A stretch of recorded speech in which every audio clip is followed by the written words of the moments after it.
저는 오늘 진행을 맡은 전남교육정책연구소 교육연구사 장기중입니다. 만나 뵙게 되어 반갑습니다.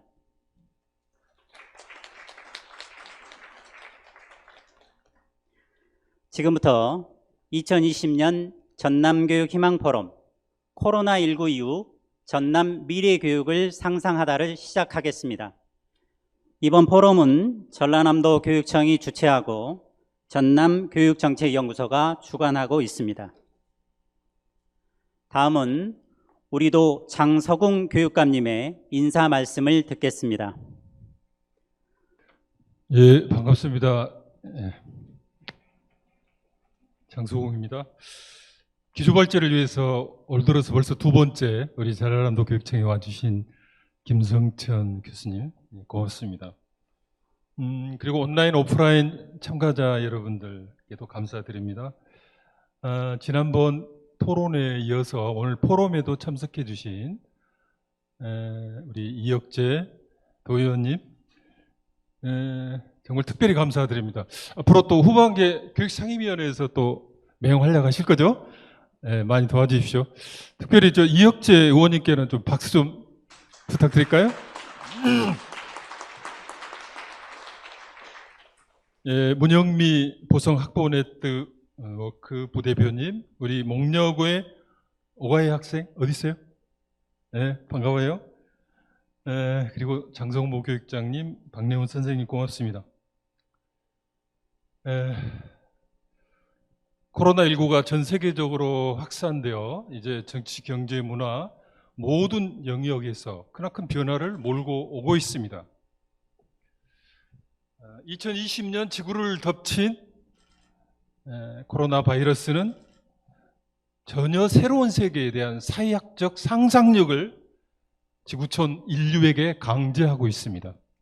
14세기 흑사병이 휩쓴 유럽에서 르네상스가 잉태되었듯이 코로나19가 강탄 자리에 포스트 코로나 시대라고 하는 새로운 시대가 열리기 시작하면서 인류는 지금까지 전혀 경험해보지 못한 새로운 길로 접어들었습니다.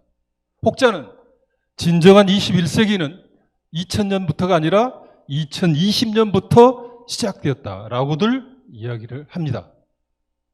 이제 세상은 코로나 이전과 이후로 나뉠 만큼 그 영향력은 크고도 전방위적입니다. 시대의 변화에 따라서 새롭게 부상하는 표준을 뉴 노멀이라고 한다면 원격 수업도 그 중에 하나일 것입니다.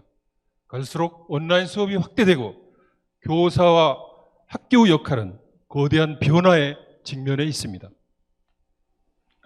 우리 전남도교육청도 코로나19 사태를 겪으면서 포스트 코로나에 대비해야 되겠다 하여 코로나19 백서를 제작 중에 있습니다.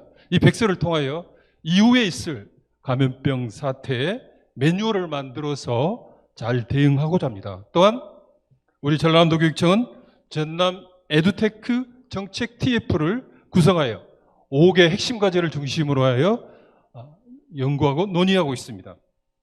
더 나아가서 우리 전라남도 교육청은 포스트 코로나에 대한 담론을 전면적으로 제기하고 포스트 코로나의 구체적인 방안에 대한 공론의장을 마련해 가고 있습니다. 오늘 이 포럼은 지난번에 이어서 두 번째입니다. 우리 전라남도 교육청 그리고 구성원들은 이 코로나19 방역 그리고 온라인 교육에서 정말 전국의 모범이 됐다라고 자부합니다. 연이어서 이렇게 두 번째 공론의장을 갖게 된 것에 대해서 정말 너무도 자랑스럽게 생각합니다. 이 원격교육 시대를 맞이해서 우리는 몇 가지 중요한 과제를 안고 있는데 크게 네 가지로 말씀드릴 수 있겠습니다. 첫째는 이 원격 수업 전담 컨트롤 타워를 구축하는 문제입니다. 그래서 여기에서 전남형 원격 학습 플랫폼을 구축해야 됩니다. 당연히 인프라도 아울러 뒤따라야 되겠죠. 두 번째는 온라인 교육과정 그리고 온라인 그 콘텐츠 개발 그리고 온라인 학급 운영 시스템을 구축하는 문제고요. 세 번째는 온 오프라인 블렌디드 수업 등 온라인 수업 모형 그리고 평가 시스템을 개발하는 것이고요.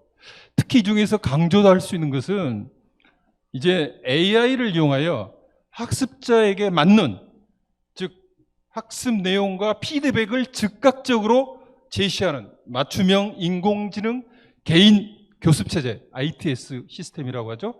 이것을 도입해서 전통적 강의식 수업이 안고 있는 학습 격차를 해소해가는 이런 문제에도 진지하게 논의하고 대책을 마련해야 됩니다. 그리고 마지막으로 교사, 학생, 학부모 등 교육 주체의 디지털 리터러시를 통해서 이 디지털에 대한 태도와 역량을 강화하는 그런 문제입니다. 이런 네 가지 문제는 우리가 원격 수업을 통해서 부분적이나마 이미 해왔습니다. 그래서 저는 전혀 걱정하지 않습니다. 우리들이 지난 3개월간 원격 수업과 이에 관련한 우리 실천 사례를 중심으로 해서 좀 더 발전시키면 능히 해낼 수 있다라고 생각합니다. 오늘 포럼은 미래사회 변화에 유연하게 대처하는 수업 방식과 교육과정 운영에 대해서 중점적으로 논의하시고 소통하는 시간이 됐으면 합니다. 다시 한번 오늘 두 번째 이 공론장을 마련하게 된 것에 대해서 정말 뿌듯하고 자랑스럽게 생각합니다. 오늘 유익한 시간이 되시기를 바랍니다. 고맙습니다. 다음은 기조발제 시간입니다. 미래교육 어떻게 만들어 갈 것인가로 주제 발표를 해주실 한국교원대학교 김성천 교수님을 단상으로 모시겠습니다. 예, 안녕하십니까. 초대해 주셔서 감사합니다. 오늘 주제를 한번 좀 간단하게 고민을 해봤는데요. 요즘 많이 보는 그 대각선 횡단보도입니다.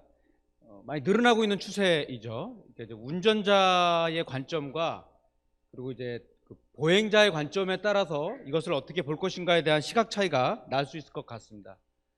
육교도 마찬가지이죠. 이 운전자의 관점에서는 육교가 편하고 보행자의 관점에서는 이것이 불편할 수밖에 없습니다. 결국 이제 우리가 누구의 관점에서 우리 교육을 바라보고 접근해 나갈 것인가라는 것들이 대단히 중요한 문제라고 생각을 합니다.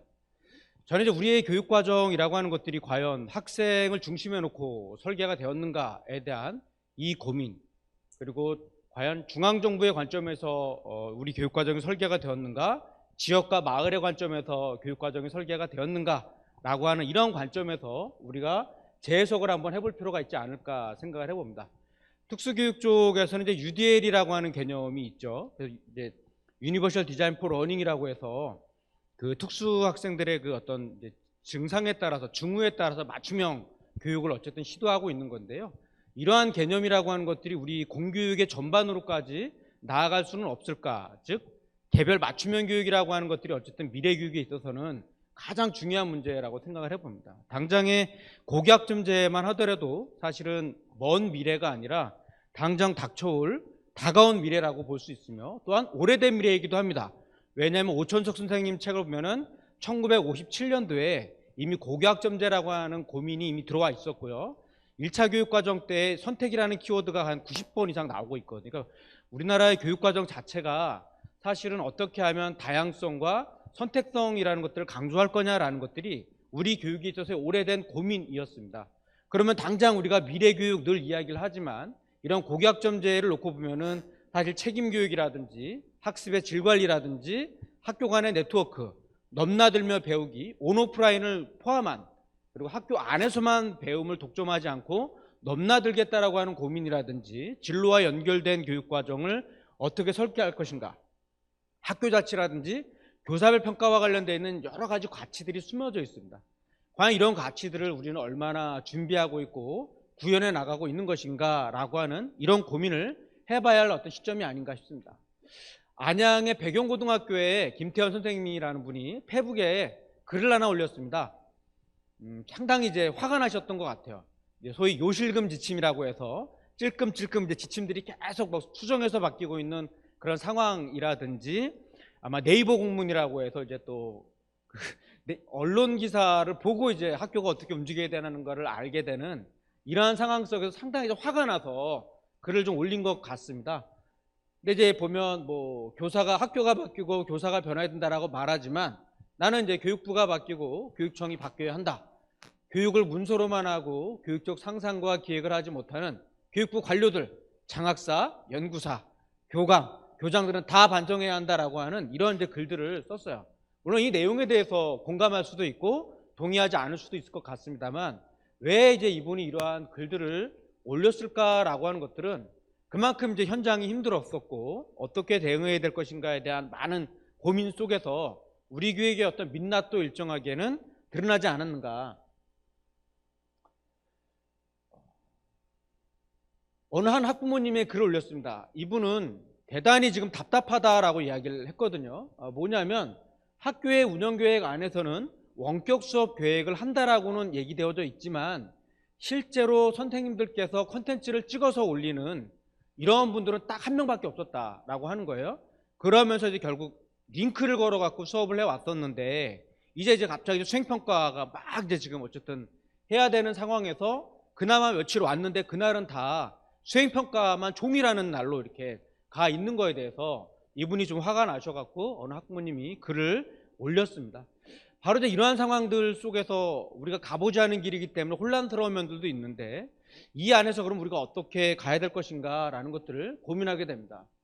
한마디로 이제 어떤 우리 교육에 그리고 사회 문법 체계에 큰 지금 변화가 어쨌든 오고 있는 것 같습니다. 그런데 놀라운 것은 우리가 학교의 위기, 미래 사회에는 학교가 사라질 거다라고 생각을 했었는데 이 코로나19 사태를 통해서 오히려 학교가 더욱더 소중해졌다라는 걸 느끼게 되는 것이죠. 왜냐하면 당장 당연히 급식을 먹는 거라고 생각을 했었는데 집에서 삼시세끼 계속 아이에게 그 부모님의 관점에서 이제 아이 중식을 해결해 줘야 되는 것들이 간단한 문제가 아니었어요. 그러다 보니까 학교가 소중하구나라는 것들을 또 한 번 느끼게 되는 거고 또 아이들도 이제는 좀 학교에 갔으면 좋겠다라는 이야기들이 나왔었고 선생님들도 아이들이 없는 학교가 얼마나 황량한 것인가를 느끼게 되는 거예요.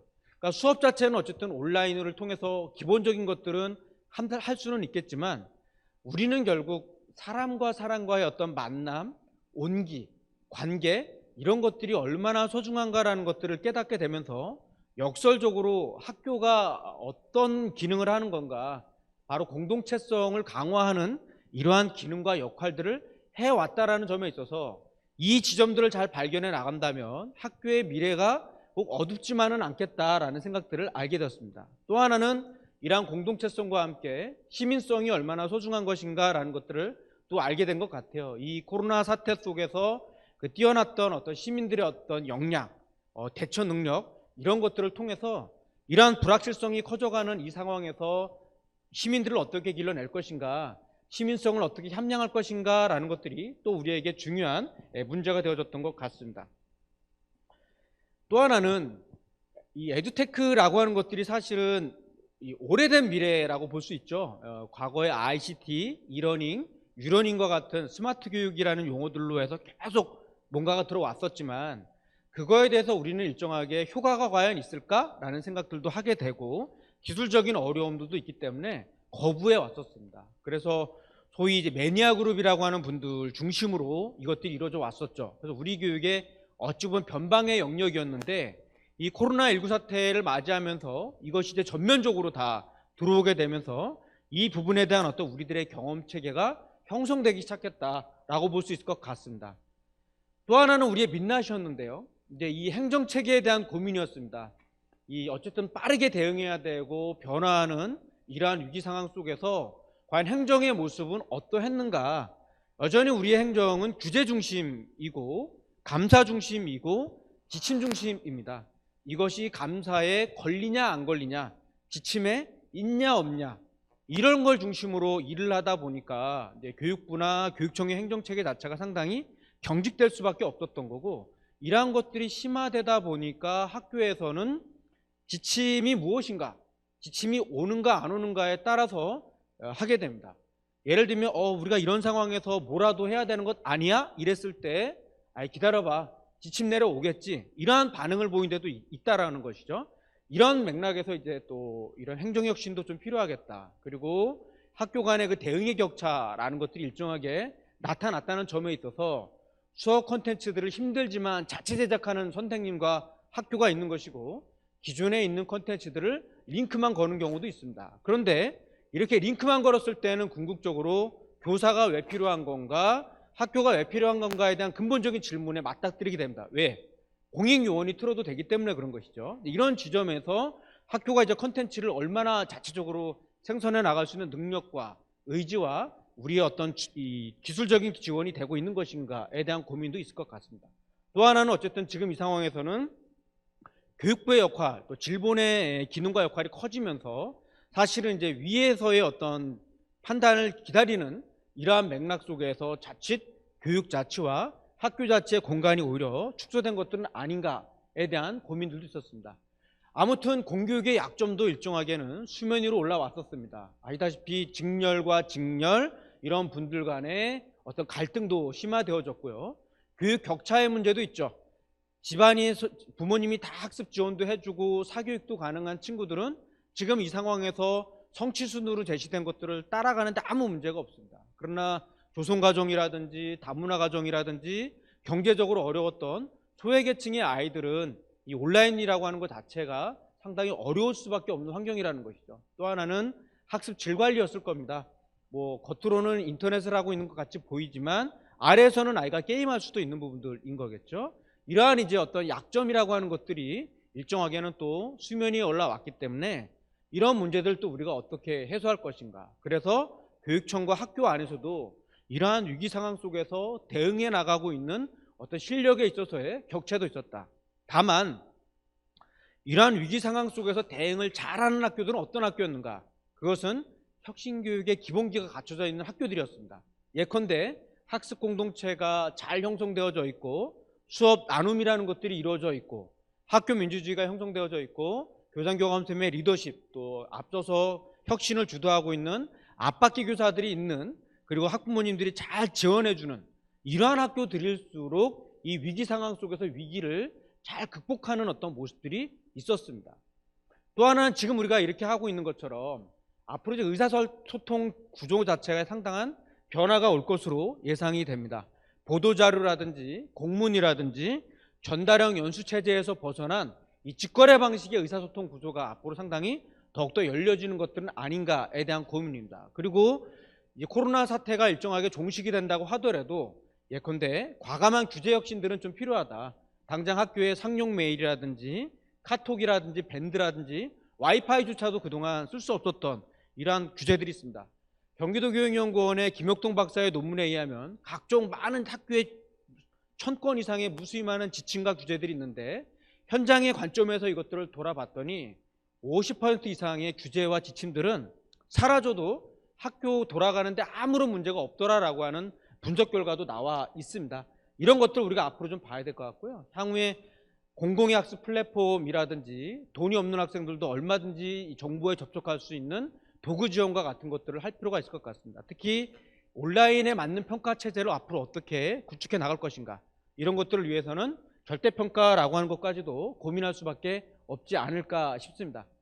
그런 의미에서 이제 앞으로 우리의 그 미래교육 과제라고 하는 것들은 뻔한 것 같습니다. 선학파 시대의 그 표준화 체제를 어떻게 가져갈 거냐, 이렇게 되려고 그러면은 작은 학교들일수록 상당히 유리한 지점인 거죠. 개별 맞춤형 교육이라고 하는 부분들인 거고, 마을과 지역을 어떻게 재발견할 것이냐, 학교 안에서만 이루어졌던 배움터를 어떻게 하면 지역으로 온 오프라인으로 확장해 나갈 것인가, 시민교육을 어떻게 강화하고 평생교육과 공교육의 융합과 연계를 어떻게 강화해 나갈 것인가, 이것을 위해서는 지자체 쪽에서 훨씬 더 많은 관심과 지원들이 필요합니다. 더불어서 학교와 학교 간의 네트워크를 어떻게 구축해 나갈 것인가, 거버넌스와 협력체제를 어떻게 구축해 나갈 것인가 라는 것들은 상당히 중요한 문제입니다. 유방남 박사의 보고서에 의하면, 교육개발안 보고서에 의하면 미래사회를 바라보는 관점은 두 가지입니다. 객관주의와 구성주의인데, 미래사회는 정해진 거다라고 하는 거고, 구성주의는 미래사회는 만들어가는 거다라고 하는 거죠. 바로 우리가 있는 이 자리가 전남의 미래를 만들어가겠다라고 하는 어떤 주체들의 의지가 있는 것이 아닌가 싶습니다. 이 미래교육이나 에듀테크를 바라보는 관점은 크게 세 가지입니다. 기계 애호가들의 천국, 매니아 그룹들인 거죠. 이렇게 다 가야 돼라는 것들이 있고, 보존주의자들의 저항, 그러니까 에듀테크 세국주의입니다. 다 필요 없어, 옛날 전통적인 방식이 제일 좋아라고 하는 이런 관점들일 것 같고요. 낙관론자들의 점진적인 변화, 지금 우리에게 주어져 있는 여러 가지 과제와 숙제들이 있는데 이걸 해결하는데 에듀테크가 일정하게는 도움이 될 거다라고 하는 관점이죠. 우리는 어떠한 관점에서 지금 우리가 이 교육을 바라보고 있는 것인가 라는 것들인 거고요. 앞으로 미래교육의 방향은 크게 안 바뀐다라는 모두 1과 시장 중심으로 갈 거다라고 하는 모두 2와 이 시민 공동체성을 되게 강화해야 된다라고 하는 모두 3이 있는데, 모두 2가 압도적으로 많이 나왔습니다. 아마 우리가 이쪽으로 가지 않겠느냐라고 바라봤는데, 그럼 어디로 갔으면 좋겠는가에 대해서는 모두 3에 대한 요구가 가장 많았습니다. 그런 의미에서 이제 우리가 앞으로 이런 모두 3이라고 하는 분권과 공공성, 시민성 이런 걸 어떻게 강화해 나갈 것인가가 사실은 전남교육의 미래이고 숙제가 아닐까 싶습니다. 그런 어떤 이제 관점에서 저는 이제 앞으로 이 미래교육이 이제 이미 시작되었다라고 보는데요. 이 중앙집중형 교육과정 체제에서 이제 지역교육과정과 마을교육과정이라고 하는 빛깔과 색깔이 있는 지역 학교의 모습 속에서 가야 된다. 필요하면 학교에서 교과목을 만들 수도 있어야 되겠죠. 이런 길들을 앞으로 우리가 열어가자. 개별 학교에서 소수의 교사들만 갖고는 안 되죠. 이 고립형 학교 모델이 아니라 네트워크형 모형으로 나가야 되고, 학교가 독점하던 배움터에서 지역사회로 나가야 되는 모습들 지자체와 상성해야 되는 거고, 수능에 종속된 교육과정이 아니라 개별 진로 맞춤형 교육과정으로, 경직된 교육과정이 아니라 온라인 양방 교육과정이나 전문가가 학교로 찾아가는 과정이나 학생들이 이제 지역으로 나아가는 이런 어떤 교육과정을 우리가 이제는 상상할 필요가 있지 않을까 싶습니다. 자, 이제 이러한 이제 관점에서 앞으로 검토해볼 여러 가지 과제들이 있는데요. 어떤 이제 그 논술 수령 이제 앞으로 수능 평가 체제이고 오디션 다형이 아니라 우리가 앞으로 논술 수령 평가 체제도 좀 고민해 보자. AI 기반형 자기주도형 학습 프로그램도 한번 고민해 보자. 학생 1인당 아이패드를 지원해 주는 이런 학습 도구 지원들도 좀 필요한 것 아니냐. 학교 밖 학점제라든지 학점 인정제와 같은 방식들을 통해서도 나가고, 학생 스스로가 배우고 싶은 주제를 교과목으로 개설해 나가고 학점을 이수해 나가는 이런 스스로 학점제와 같은 모습들도 필요하지 않겠는가라고 하는 지점입니다. 앞으로 평생교육 체제 안에서 유초중등 교육이 설계가 될 필요가 있고, 에듀뉴딜과 같은 정책들을 과감하게 써서 교육을 통해서 오히려 우리 대한민국 경제들도 좀 붐업시키는 이런 과정들도 필요하지 않을까 싶습니다. 마지막으로 논의사항을 좀 말씀드리면서 마무리를 좀 짓겠습니다. 과연 포스트 코로나 이후에 우리 교육에 미치는 변화와 영향은 무엇일까요? 온라인의 교육, 지금 전남교육에서 추진해 왔었던 온라인 교육의 질이라는 것들이 과연 높았을까? 더 높은 교육의 질을 위해서 우리 선생님들은 어떤 노력을 또 기울여야 할 것인가? 전남교육은 작은 학교라고 하는 장점들을 가지고 있습니다. 그러나 이런 작은 학교가 자칫하다 보면 폐쇄성이라고 하는 한계성을 가져올 수도 있습니다. 이러한 한계성을 극복하고 개별화 교육이나 책임교육, 맞춤형 교육이라고 하는 길로 나아가야 될 텐데, 정말 이것들이 실현되고 있는 것들인 건가? 이러한 강점이 충분히 구현되고 있는 것들인 건가? 코로나 사태에 잘 대응한 학교들도 있고 그렇지 않은 학교들도 있는데, 이 차이는 왜 발생을 했던 것들인 건가? 앞으로 교사와 학교의 역할과 기능에는 어떤 변화가 올 것인가? 미래교육의 관점에서 또 우리 전남교육의 방향과 과제는 무엇인가? 그렇다면 교육청과 교육부는 당장 무엇을 해야 하는가? 교육부와 교육청이 갖고 있는 기득권이라고 했을 때 내려놓아야 할 것들은 무엇이고, 일하는 방식에 있어서는 문제인가? 아마 문제점은 무엇인가? 이런 주제들을 가지고 오늘 풍성한 논의회장이 만들어졌으면 좋을 것 같습니다. 발제를 마치겠습니다. 감사합니다. 이어서 전라남도교육청 정책기획과 전형권 장학관님께서 발표해 주시겠습니다. 설문조사로 본 학교의 대응 실태와 지원 방안을 발표하기 위해서 학생, 교원, 학부모 4,500여 명을 대상으로 설문조사를 실시했다고 합니다. 큰 박수로 환영해 주시기 바랍니다. 지난 6월 11일 날 우리 함께 전남교육의 앞으로 10년 후의 미래를 생각해보는 자리였습니다.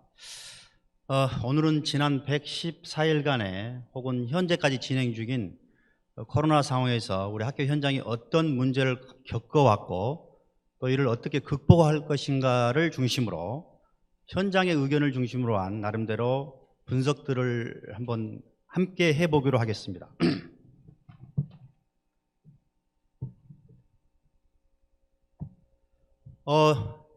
이전에 김성천 교수님께서 우리 전남교육이 앞으로 해야 될 포스트 코로나 시대의 어떤 대비책들에 대해서 상당히 의미 있는 시사점들을 주셨는데요. 오늘 저의 발표는 그걸 역으로 현장의 의견 속에서 왜 그게 필요한가를 입증해내는 그런 시간인 것 같습니다. 이와 같은 조사 결과로부터 시사점들을 도출해 보았습니다. 첫째로 교직원들의 집단 지성과 협력적인 문화, 이게 학교에서 코로나 위기를 극복하는데 아주 무엇보다도 큰 힘을 발휘한다는 점을 알 수 있고요. 그리고 교육청의 신속하고 탄력적인 그런 선제적인 행정 그런 지원의 노력들이 무엇보다도 중요함을 알 수 있습니다. 둘째로 향후 긴급 재난 및 감염병 확산에 대비해서 학교는 에듀테크 데이라든가 원격 수업 주간들을 좀 도입해서 운영하고 또 교육청은 원격 수업 정착을 위한 법과 제도 정비에 나서야 된다는 점들을 시사점을 얻을 수 있겠습니다. 셋째로 다양한 원격 수업 방법을 활용할 수 있도록 지원하고 교사 학생의 상호작용 및 편의성이 제공된 그런 수업 친화형, 그런 전남형 온라인 플랫폼들이 구축돼야 될 필요성을 얻을 수 있었습니다.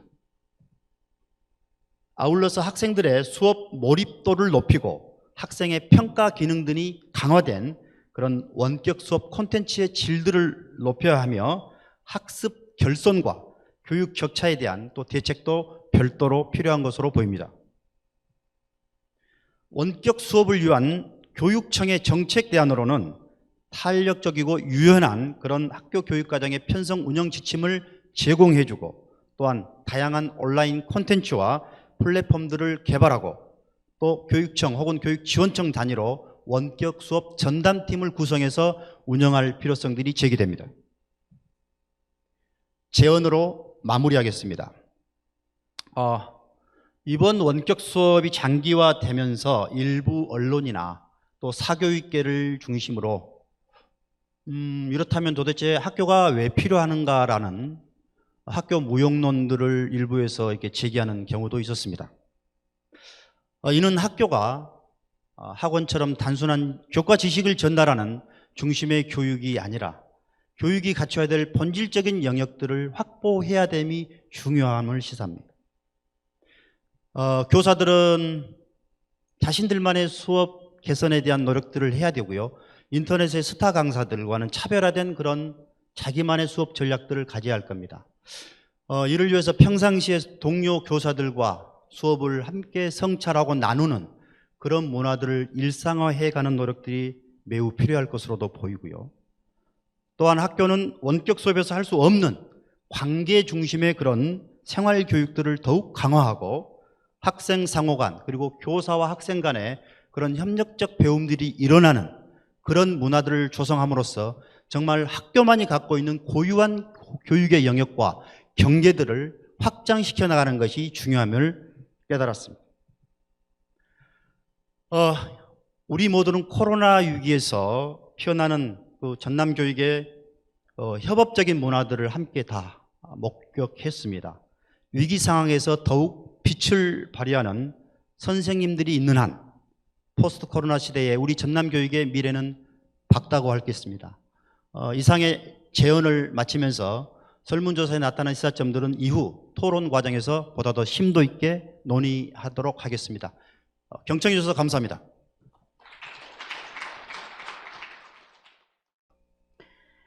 앞에서 기조 발제와 주제 발제를 들었습니다. 이와 관련해서 참석자들 간의 토론이 이어지겠습니다. 토론은 좌장을 맡으신 전남교육정책연구소 정창길 소장님께서 진행하시겠습니다. 반갑습니다. 정창길입니다. 코로나19는 동물에 기생했던 바이러스가 인간의 암개발, 환경 파괴로 인해서 인간의 생명과 인류 공동체를 위험하는 상황에 이르렀습니다. 인간의 욕망이 빚은 인재라는 인식이 확산되고 있습니다. 코로나19로 인해서 온라인 학습이 강제되고 격렬한 교육 실험이 계속되고 있습니다. 새로운 교육 생태계 구축에 대한 열망들이 분출하고 있습니다. 오늘 우리는 과거로부터 배우고 현재를 엄중하게 진단해서 새로운 미래 교육상을 상상하고 미래 교육을 대비하는 희망 포럼을 갖습니다. 오늘 토론회 이야기 손님 소개해 올립니다. 우리 목포여고 오가희 친구 왔습니다. 전남 혁신학교 대명사 별량중학교 박내훈 선생님, 반갑습니다. 보성 행복한 마을학교 대표이십니다. 문영미 학부모 대표님, 예, 안녕하세요. 생명의 땅 전남 전라남도 도의회 교육상임위원 이혁재 의원님 오셨습니다. 한반도의 시작 땅끝마을 해남교육지원청 장성모 교육장님 환영해 주십시오. 안녕하십니까.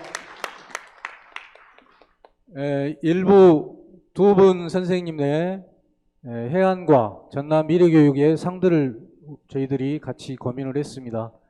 먼저 패널 분들 중에서 질문이나 소감을 듣고 그 다음에 프로로에 계신 분들 한두 분 정도 질문이나 소감을 듣도록 하겠습니다. 유튜브 생중계이기 때문에 이 시간 이후에 발언하신 분들은 가급적이면 질문은 2분 이내, 답변은 3분 이내로 해주시면 더 활기 있는 포럼이 진행될 것 같습니다. 적극 협조해 주시면 고맙겠습니다. 그러면 5분 패널 중에서 2분 선생님의 발제에 대해서 질문이나 또 느낀 소감을 있으시면 좀 말씀해 주시기 바랍니다. 어느 분이 말문이 할까요? 예, 우리 교육장님께서 준비가 되셨습니다. 말씀해 주십시오. 예. 오늘 김성천 교수님 기조 발제를 잘 들었습니다. 지금 현재 교육 상황하고 앞으로 우리가 나아가야 될 미래 교육 방향에 대해서 대단히 구체적으로 안내를 해주신 것 같습니다. 거기에서 제가 조금 도발적이라고 할까 이런 질문을 좀 드리고 싶은데요. 마지막 논의에서 제일 마지막에 있었던 교육부와 교육청의 역할입니다. 사실 이틀 전쯤인가 지금 이제 사적인 대화라서 이름은 밝히지 않겠습니다만 교육부 어느 분하고 전화를 한 적이 있어요. 그래서 그분 말씀이 전남의 코로나 상황들이 지금 어떻게 대처해 나가고 있는지에 대해서 잠깐 이렇게 여쭙고, 그래서 제가 드렸던 말씀은 정말 학교가 안정되게 잘 진행돼 나가고 있고 또 학교에 부담을 주지 않기 위해서 교육청과 교육지원청이 대단히 이렇게 노력을 많이 하고 있습니다 했더니 그분 말씀이 그거 당연한 거 아니에요? 그런 말씀 하시더라고요. 그리고 나서 진짜 중요한 것은 이 코로나 이후에도 학교를 교육청과 교육지원청이 가만히 놔두고 이리저리 부르고 뭐 연수시킨다고 하고 계속해서 그렇게 지금까지 해왔던 것에 대한 뭔가 뒤돌아봄이 있고 깨달음으로써 앞으로도 그렇게 가야 되지 않는가요? 라고 해서 조금 당황스러웠습니다. 그러고 보니까 맞아, 그렇게 돼야 되는가 보다라는 생각인데 교수님 생각 어떠신지 좀 여쭙고 싶습니다. 예, 저는 뭐 한 단계 더 나가 전적으로 동의를 하고요. 그래서 앞으로 좀 우리 일하는 방식이나 행정 문법 자체가 바뀌어야 된다라고 생각을 하는데, 근데 이제 뭐 간섭을 하지 않는 수준을 넘어서서 그 이제 어떤 이제 자치라는 것들이 되게 심화가 되어지게 되면은 사실 이제 편차의 문제가 아까 발생할 수 있는데, 이 부분에 대해서는 어쨌든 교육청이나 교육지원청 차원에서 현장을 어떻게 지원해주고 일정한 이제 수준에까지 올라갈 수 있게끔 만들어 줄 것인가와 관련되어 있는 그 어떤 역할도 있는 것 같아요. 또 하나는 그 이제 최근 들어서 그 이제 지자체 쪽에서는 이제 중간 지원 조직을 많이 만들어서 이러한 중간 지원 조직들이 실질적으로 이제 그 학교를 되게 자유롭게 또 유연하게 지원해주는 어떤 이러한 시스템이 있는 거죠. 그러니까 간섭을 하지 않는 수준을 넘어서서 학교에서 힘들고 어려워하는 일들에 대해서 아예 지원해준다. 예를 들면 아이들이 뭐 이동을 하거나 체험활동을 나갔을 때는 강사 풀들도 필요할 것이고 체험처 발굴도 필요할 거고 이동을 해야 되는 어떤 여러 가지 문제들이 있을 수 있을 텐데 이런 문제들을 개별 학교가 알아서 해결하라는 것이 아니라 그런 일들을 이제 교육지원청 차원에서 끌어들여 갖고 적극적으로 이제 실행해 나가는 이런 모델들이 최근에 많이 나오고 있는 것 같습니다. 그러면 이제 앞으로 좀 더 적극적인 행정이라고 하는 것들도 좀 우리가 함께 고민해 봐야 할 영역이 아닌가 싶습니다. 이상입니다.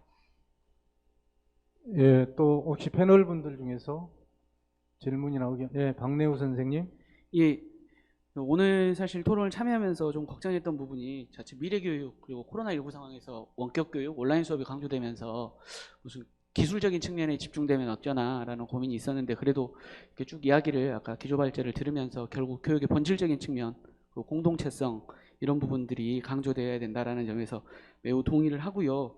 좀 구체적인 부분에서 아마 교수님께서 짧은 시간이었기 때문에 좀 상징적으로 표현하신 것 같긴 하지만 그 코로나19 상황에서 학교의 대응 간의 격차를 얘기하실 때 이제 그 수업 콘텐츠 제작의 방식이나 이런 부분들을 그냥 좀 상징적으로 얘기하신 것 같은데 그 학교 간 대응의 격차를 가져오는 요인들을 뭐라고 생각하시는지, 그러니까 교육청 말고 학교 내부적인 요인으로서 학교에서 이런 상황에서 어떻게 대응하는데 이런 차이가 발생하는지 교수님께서 진단하시는 내용은 어떤 거고 뭐 해결 방법까지도 들어볼 수 있으면 좋겠습니다.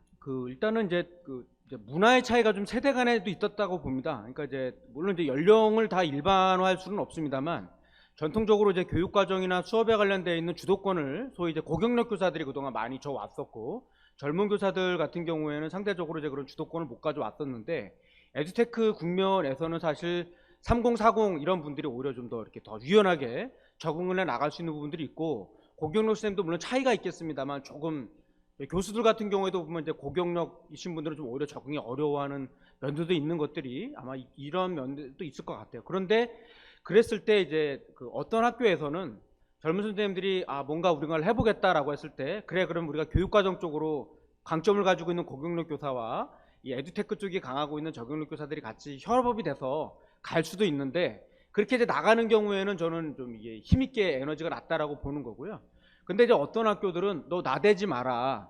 네가 이렇게 하기 시작하면은 다른 사람들이 피곤해지고 너 때문에 우리가 다 힘들어진다라고 하는 나 개인으로는 하고 싶지만 네가 이렇게 치고 나가면 힘들어진다라고 하는 것들이 일정하게 있다 보니까 끌어내리기 효과도 있었다라고 하는 거죠. 이게 이제 우리 교직 문화 안에서 약간 하향 평준화하려고 하는 모습이거나 치고 나가는 사람들에 대한 어떤 견제 이런 알게 모르게 이제 이런 모습들이 좀 나타나다 보니까 더 할 수 있음에도 불구하고 이제 더 내려가지 못하거나 아니면 이제 개인 단위의 실천으로만 머물러지는 이런 이제 어떤 교직 문화에 있어서의 그 어떤 닫힌 구조가 좀 있지 않는가라는 지점이 저는 결정적으로 좀 나타나는 모습이라고 보여지고 여기에 이제 또 교장 교감쌤의 리더십도 중요한 부분이겠죠. 이제 서로가 어떤 수업들을 하고 있는가라는 것들을 공유하고 바라봐야 돼요. 맘카페 같은 경우만 해도 이미 벌써 학교에 대한 평판이나 그 어떤 수업이 어떻게 되는지까지도 공유가 되고 있는 상황으로 보여지는데 이런 엄중한 상황에서 그럼 우리 학교가 어떻게 나갈 것인가에 대한 논의 구조가 있고 또 이 부분이 자칫 편의주의로 가지 않기 위한 어떤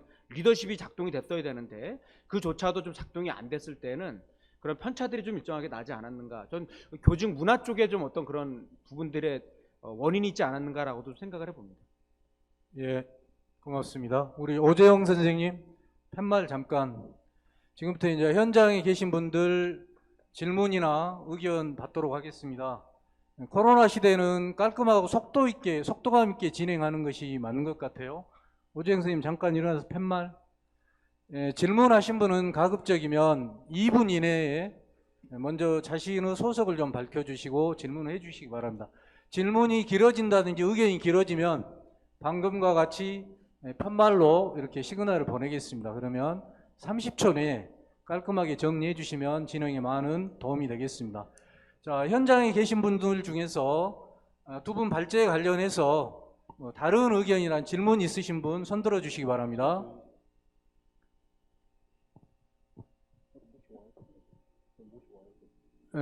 없으신가요?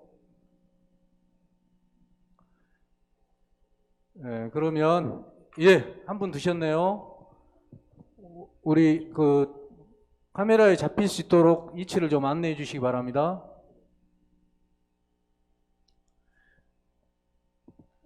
어려우신 것 아니면 자신의 소속과 이름을 먼저 밝혀주시면 고맙겠습니다. 네, 저는 하순 오송초에서 근무하는 이숙입니다.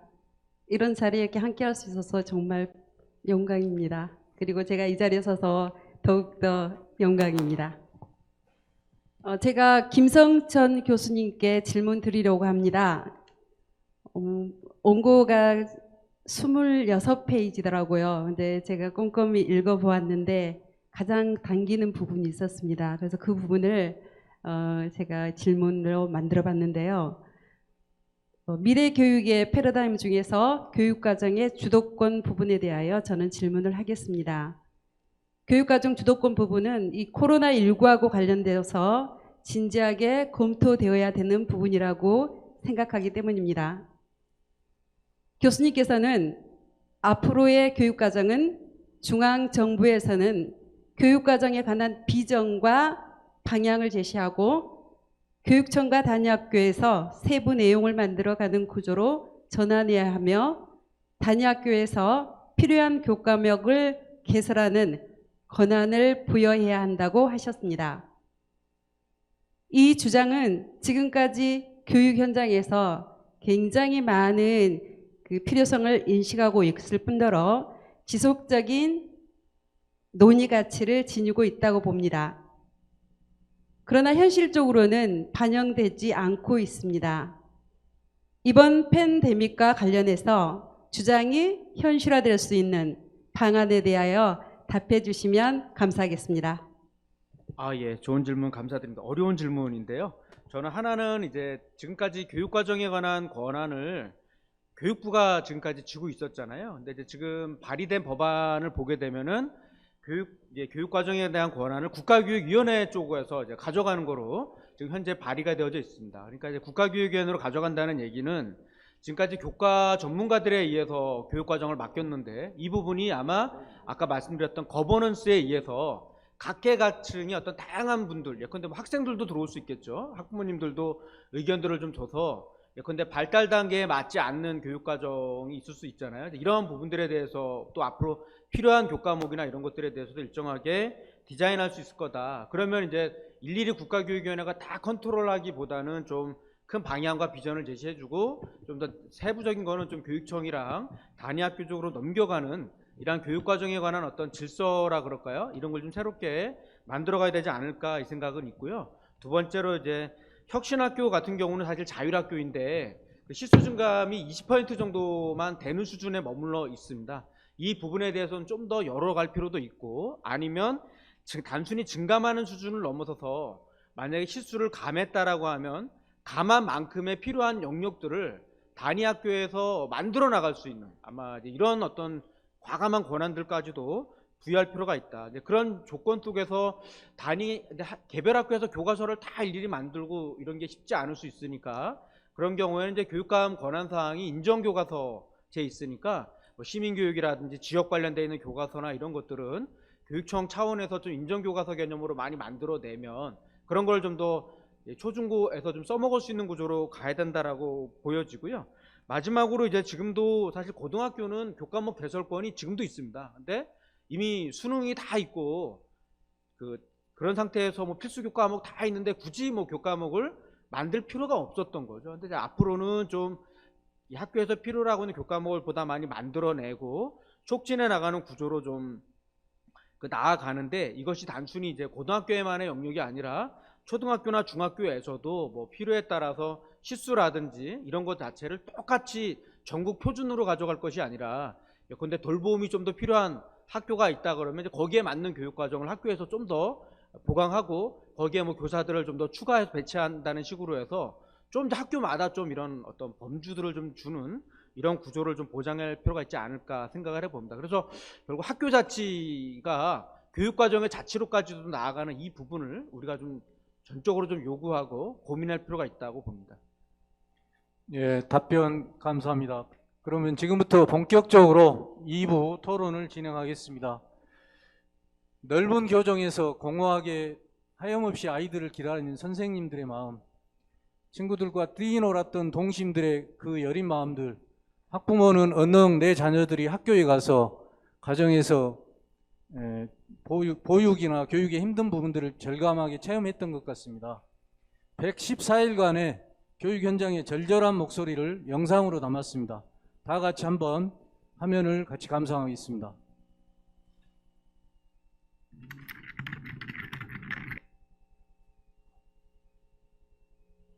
온라인 교육 이후에 주어진 시간들에서 제가 깊이 있게 탐구해보고 싶었던 분야를 탐구해서 더욱더 구체적인 진로를 수립할 수 있어서 좋았습니다. 바로 일어나자마자 등교를 할 수 있다는 점, 집에서도 수업을 들을 수 있다는 점, 그 점이 가장 좋았습니다. 학교의 고마움을 뼈저리게 느낄 수 있는 시간이었고요. 새로웠던 점은 학교라는 공간이 꼭 필요한 줄 알았는데 학교라는 공간에서 학교가 사이버라는 공간으로 이동할 수도 있겠구나 이제 그런 생각이 들었고 홈스쿨링에 대해서 한번 생각을 해보게 되는 계기가 되었습니다.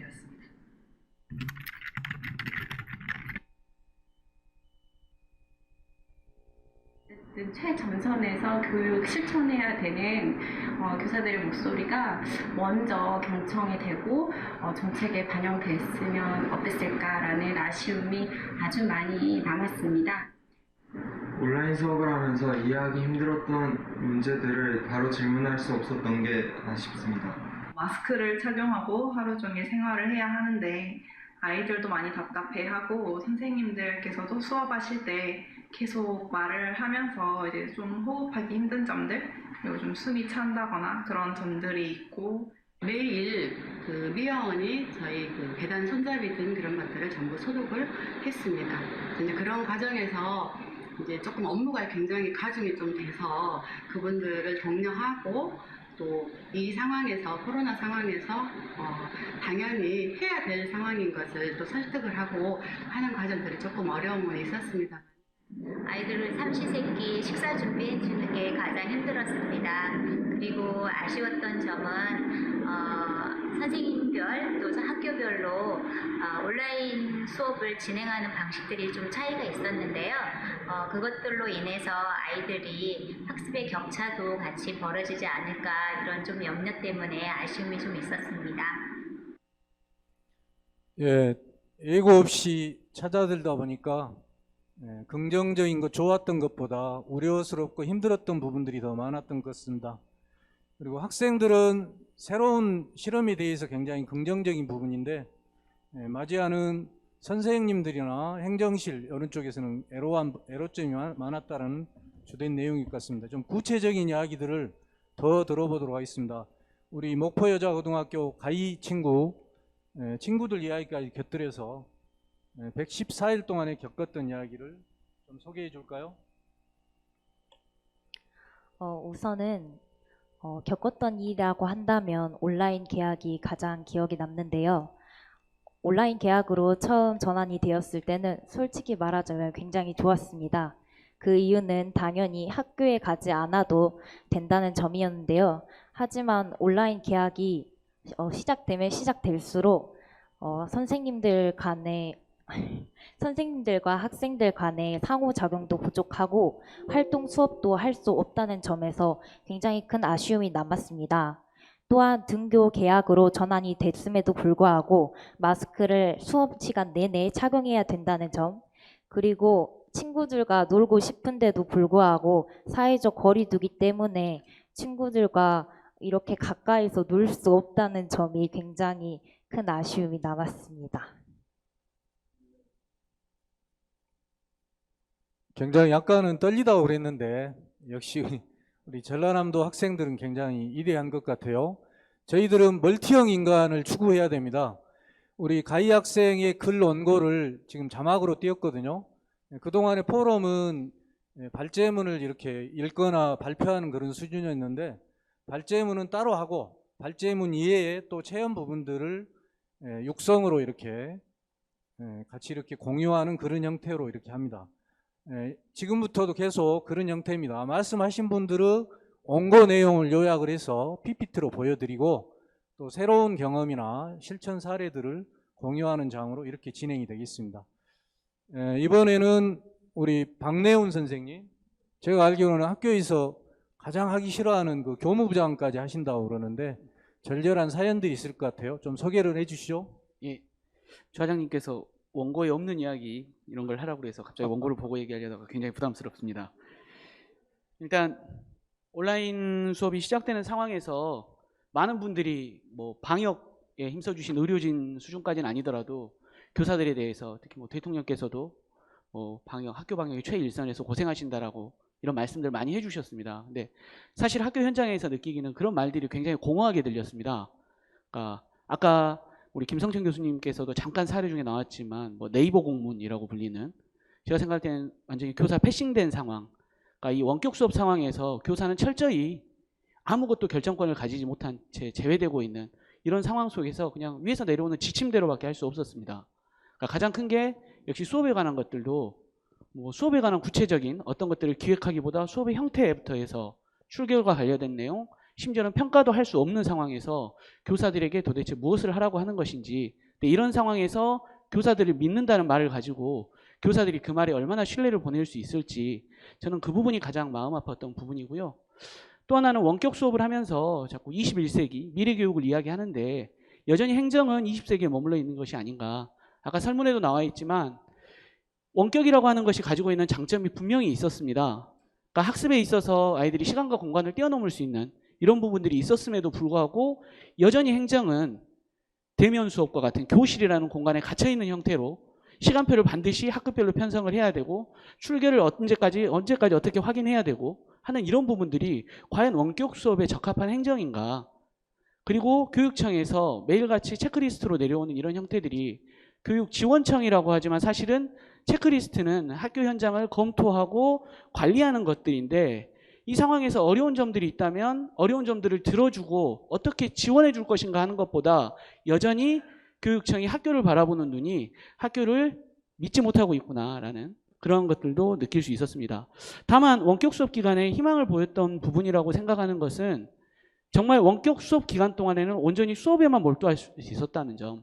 아까 학부모님들이나 교수님들 발제에서는 수업의 컨텐츠의 질의 문제를 약간 얘기하시긴 하셨지만 그 부분은 사실은 뭐 어쩔 수 없는 부분이고 교사의 개인의 역량의 차이도 분명히 반영됐을 것입니다. 근데 어쨌건 이 기간 동안만큼은 교육청도 학교에 계시는 선생님들이 수업에 몰입할 수 있도록 수업 이외의 것들은 전혀 요구하지도 않았고, 선생님들도 이 사상 초유의 상황에서 원격 수업이라고 하는 것들을 준비하기 위해서 수업 이외의 것들 모두 제외하고 수업에만 몰두하고, 또 하나는 학생 관리라고 하는, 이제까지 교육청에서 업무 정상화라는 이야기를 수없이 해왔지만 사실 학교 현장에서는 업무 정상화가 얼마나 제대로 이루어지고 있는가라는 것에 대해 의문을 표하는 사람들이 많았는데 이렇게도 가능하구나라는 가능성을 본 측면이 있었는데요. 다만 아쉬운 점은 등교 계약이 시작된 이후로 다시 학교 현장에 내려가는 공문이나 또 불필요한 계획서 제출이나 이런 부분들이 요구되고 있는 상황들이 조금 안타까운 그런 지점들이 있고요. 뭐 이따가 또 구체적으로 저도 제안을 드릴 수 있으면 드리면 좋겠지만, 저는 결국 기술적인 문제는 아니라고 봅니다. 미래교육에 있어서 뭐 사실 아까 에듀테크 이야기도 많이 나오고 온라인 수업이 시작됐을 때 학교 현장은 굉장히 어려웠습니다. 선배 교사들 같은 경우에는 매일 쓰는 구글 계정이 있다는 것도 모르는 상황에서 이분들과 함께 구글 클래스룸 수업을 처음 시작하는 이런 어려운 상황에서도 결국 학교가 이걸 극복해낼 수 있었던 것은, 특히 이전에는 개인이 자신이 가진 능력으로 어떻게든 학교가 굴러갈 수 있게, 교육이 굴러갈 수 있게 혼자만의 노력으로도 해결해 갔다면, 사실 코로나19 상황에서는 협력하지 않고서는 이걸 극복할 수 없는 사상 초유의 상황이었습니다. 누군가 옆에서 도움을 받지 않고 나 혼자만으로 극복할 수 없는 상황에서 이걸 극복해낼 수 있었던 가장 큰 원동력 중에 하나는 교사들 그리고 학교에서 협력의 문화가 어떻게 가능성을 보이고 살아난 것이 아닌가. 그럼 앞으로 교육감님께서 스승의 날 메시지에서도 말씀하셨지만 결국 이 협력이라는 게 그냥 선언적인 구호가 아니라 실제로 학교에서 협력이 일어나기 위해서는 그럼 제도적으로 교육청에서 그리고 학교 내부에서 교사들은 어떻게 해야 될 것인가 라는 것이 이 이후에 포스트 코로나에서 학교가 고민해야 될 부분이 아닌가라고 생각을 합니다. 이상입니다. 예, 시대의 교사로서 교사는 만능해야 되고 또 교육 현장에서는 무한 책임을 져야 되는 절절하고 아픈 사연이었던 것 같습니다. 우리 박진우, 박유진, 진우는 지금 초등학교 다니고 유진이는 고등학교 2학년이죠. 아마 학부모로서 지금 보석 행복한 학교 마을학교 대표도 이렇게 하시고 여러 가지 일들을 병행하시는데 굉장히 하실 말씀이 많으실 것 같아요. 좀 사연 좀 말씀해 주시죠.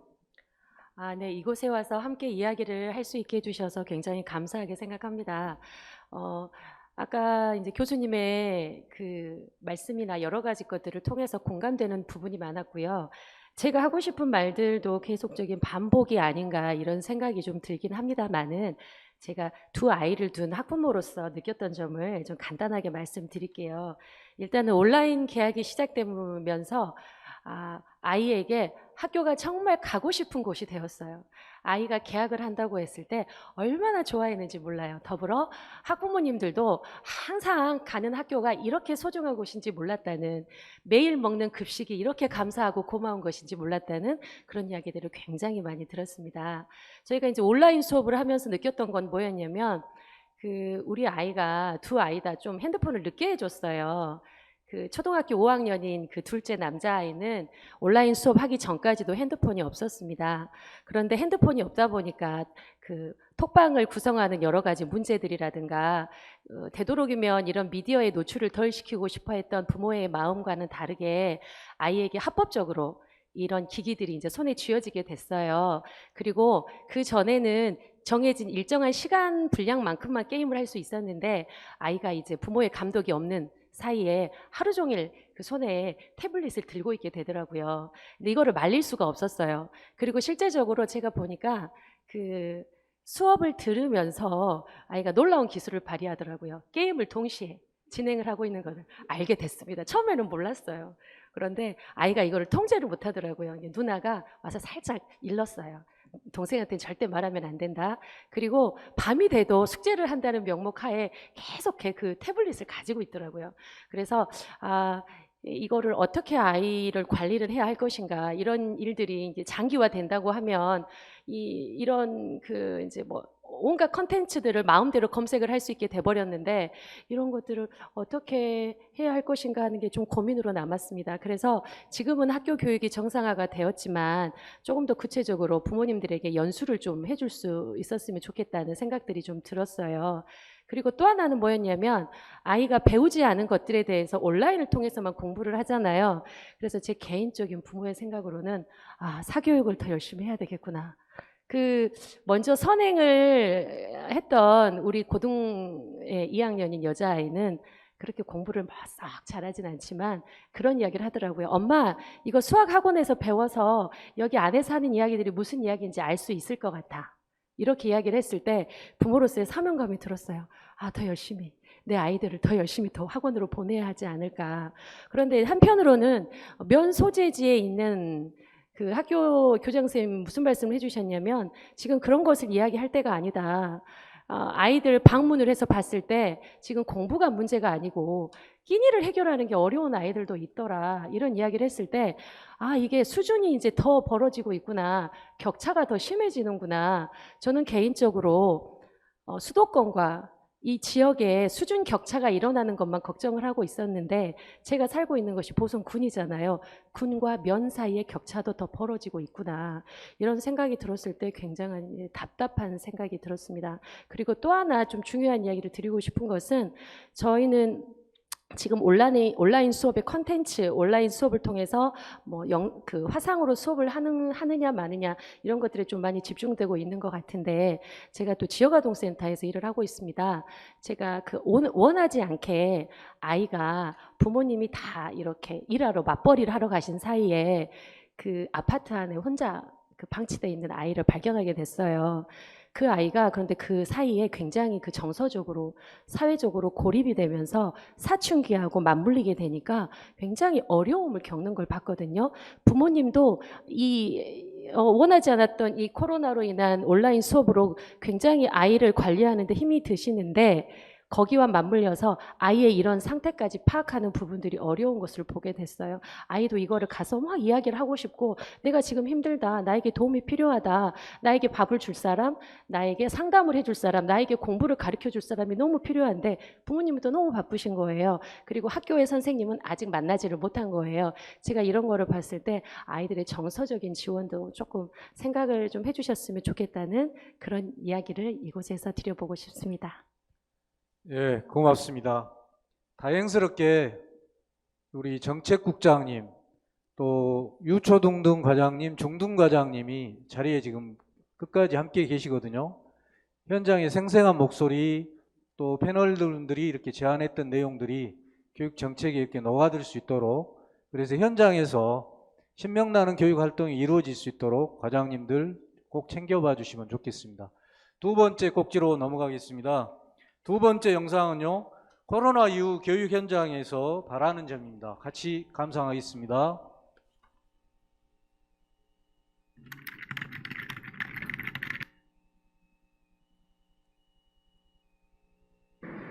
그 주변 선생님들이 실시간으로 수업을 많이 하고 싶어 하셨었는데 그 장비나 그 지원 같은 문제들이 좀 부족했던 것 같아요. 그래서 선생님들이 그 실시간을 수업을 이제 마음껏 하지 못하셨던 거를 보면서 저는 좀 아쉬웠던 마음이 있었습니다. 그런 거를 많이 지원해 주셨으면 하는 마음이 있습니다.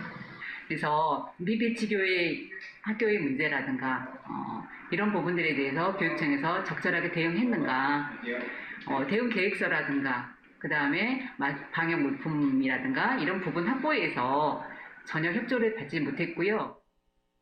줌으로 연결해가지고 그 30명의 선생님들이 공개 수업 장면을 공유하고 협의회 장면도 같이 공유했어요. 그래서 이런 방법이 확대되면 좋겠다 그런 생각을 했습니다.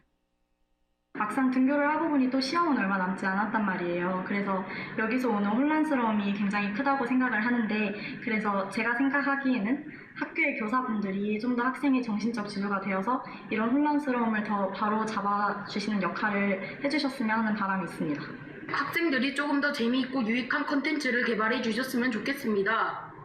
코로나19 이후 바라는 점이 있다면 무엇이 있을까요? 없습니다. 교육 현장에서 가장 무서운 세대가 바로 중2 세대입니다. 우리 중2는 굉장히 과도기, 사춘기이기 때문에요. 아마 우리 영상 촬영했던 박성근 선생님이 포럼이 좀 딱딱할 것 같아가지고 의도적으로 이렇게 넣으신 것 같습니다. 고맙습니다. 우리 이번에는 우리 이혁재 의원님 오랜 기간 동안 대학 입학사정관으로 고교 학점제라든지 자유학년제 굉장히 관심도 많으시고 연구활동도 많이 하시는데요. 좀 말씀 좀 듣도록 하겠습니다. 예, 반갑습니다. 교육위원회 이혁재 의원입니다. 저는 제 준비한 거 하면 되는 거죠? 지금 차례가. 이 영상 보고 느끼는 점도 말씀드리고요. 예, 상관없습니다. 예, 지금 영상을 봤는데 저도 사실 저도 이제 큰 애가 고등학교 2학년이고 작은 애는 초등학교 6학년입니다. 그런데 목포에 살다 보니까 좀 격주로 학교를 가고 있습니다. 그리고 한 2달 넘게 온라인 수업을 하는데 우리 옆에 계신 우리 학부모님과 똑같습니다. 온라인 수업을 장기간 해서는 안 되겠구나. 정말로 사교육에 도움을 받지 못하는 학생들에게는 정말 더 큰 격차를 나게 만드는 게 바로 온라인 수업이다, 이런 느낌이 들 정도입니다. 아마 다 대부분 학부모님들이 인정을 할 겁니다. 하지만 이 영상을 보고 저희 이제 또 교육위원회 입장에서 저희도 이 앞전 추경도 심사했지만 의회 입장이 아니라 현장에 계신 우리 선생님들의 입장에서 먼저 생각을 하고 그렇게 또 예산 심의도 했어야 되는 돼야 되지 않을까라는 그런 또 약간의 어떤 마음도 가져봅니다. 우리 선생님들 너무 고생 많으신데요. 저희 교육위원회에서도 앞으로 더 선생님들 편에서 일하겠다는 말씀을 먼저 드립니다. 사실 이제 제가 1999년도에 가장 많이 들었던 단어가 밀레니엄이라는 단어였고, 밀레니엄 버그라는 단어 아마 여기 계신 분들 다 들었을 겁니다. 정말로 2000년이 되면 이 사회가, 이 지구가 엄청난 큰 변혁이 있을 거라는 예상이 있었고 또 두려움도 있었습니다만 1999년 12월 31일 11시 59분 12시 넘어서도 세상은 큰 변화는 없었습니다. 그리고 지금 2020년인데요. 2000년이 엊그제 같은데 벌써 20년이 지났는데 또 지금도 우리가 미래 교육 이야기를 또 하고 있습니다.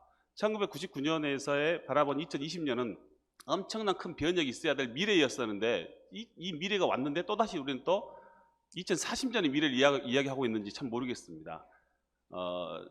아까 저도 이제 사실은 저는 초중등 교육이 아니라 대학에서 많은 시간을 보냈었는데 아마 초중등 교육에 대해서는 잘 모르지만 전문가들 앞에서 이런 발표를 하게 돼서 좀 부끄럽기도 하고 발제문도 짧은 시간에 썼기 때문에 좀 이렇게 수정도 못했어요. 하지만 제가 평소에 느꼈던 점을 썼습니다. 저는 교육은 정말로 과거의 어떤 말처럼 백년지 대계, 이게 정말 저는 교육에 가는 길이라고 봅니다. 옆에 계신 선생님도 오늘 토론회가 어떤 기술적인 측면에 집중할 것 같은 걱정을 하셨는데 그게 아니라 어떤 본질의, 교육의 본질의 이야기가 나와서 다행이다라고 말씀하셨어요. 저도 제 발제 제목을 코로나 이후에도 기본에 충실한 학교 교육이 돼야 저는 이렇게 생각을 했습니다.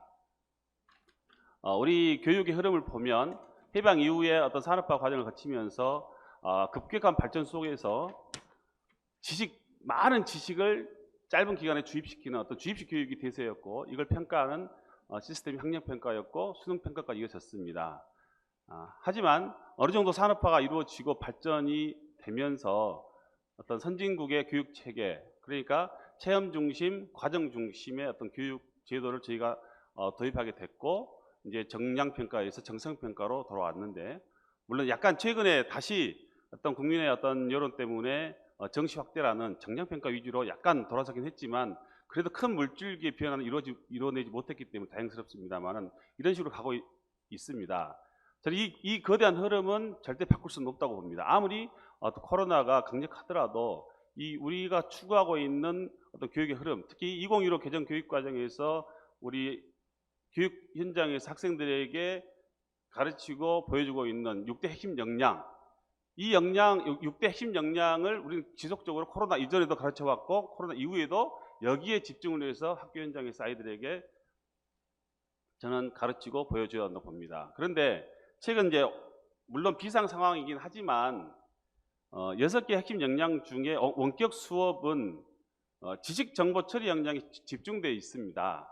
나머지 5가지는 온라인 수업에는 거의 없다시피 하죠. 물론 전남 교실 온닷컴에 보면 창체도 있고 음악 미술 들어 있습니다만, 과연 선생님과 함께 하지 않으면서 그런 공동체 의식이라든지 의사소통 능력이라든지 뭐 심리적 감수성, 창의력 이런 것들이 과연 얼마나 사이버 공간에서 우리 학생들에게 전달이 될까 많은 염려가 됩니다. 그런데 지금 코로나 이후를 준비하면서 정말 원격 수업을 어떻게 할 것인지, 온라인 플랫폼을 어떻게 개발할 것인지 여기 많은 생각들을 하고 있지 않습니까? 저는 물론 맞습니다만 이제는 온라인 수업이 일정 부분 이제 아니면 우리 상상 외에 더 많은 비중을 차지할 수도 있습니다. 그렇기 때문에 제가 짧은 설명이지만 저는 이렇습니다.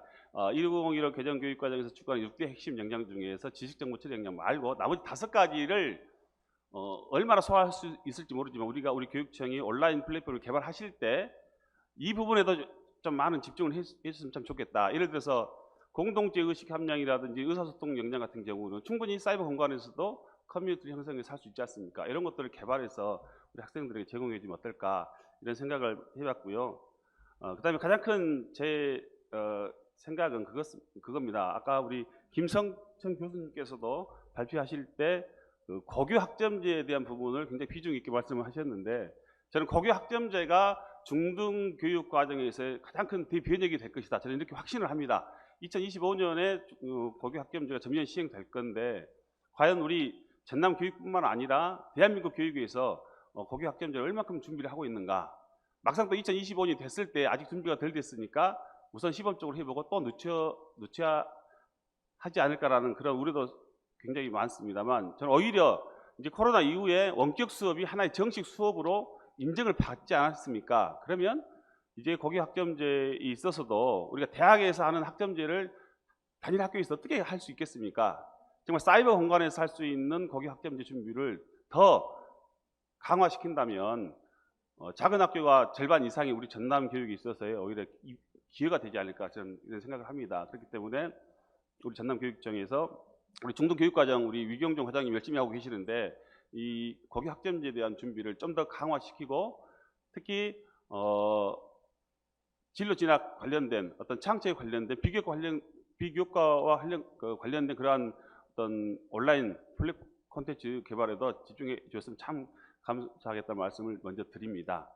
두 번째가 고교 학점제를 하기 위해서 자기가 정말 원하는 과목을 듣고 자기가 정말 하고 싶은 일을 하기 위해서 그 이전 단계에서 그런 기간을 주는 게 바로 자유학기제, 자유학년제 아닙니까? 중학교 과정에서. 마찬가지입니다. 자유학기제가 시작된 지가 꽤 됐지만 아직까지도 자유학기제, 자유학년제는 시험을 보지 않는 학년, 학기 이 정도로 인식이 되고 있습니다. 학부모들 사이에서. 그런데 우리 전남 그 여건상 우리가 어떻게 자월드를 각 도시마다 세울 수가 있겠습니까? 하지만 저는 자월드도 물론 순천에 개관을 하지만 그런 자월드도 일종의 모의 체험에 불과하다.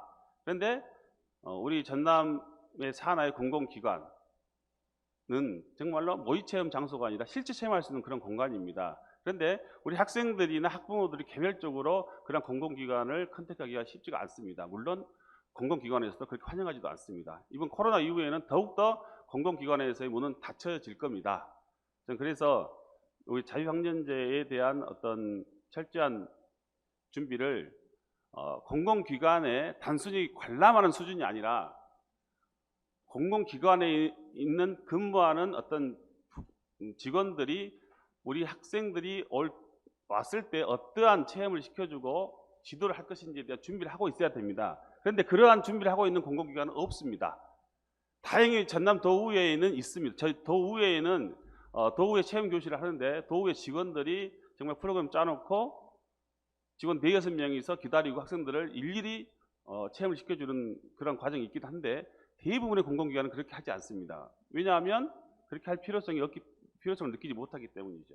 물론 인력도 들어가고 그에 따른 비용도 들어갈 겁니다. 저는 제안하는데 우리 전남교육청에서 만약에 그런 공공기관이 그러한 부분 때문에 재정적인 부분이나 인력 부분 때문에 그런 걸 꺼려한다면 그런 부분을 전남교육청에서 지원하더라도 이제는 공공기관과 함께 협력을 해야 된다. 이렇게 또 제안을 드립니다.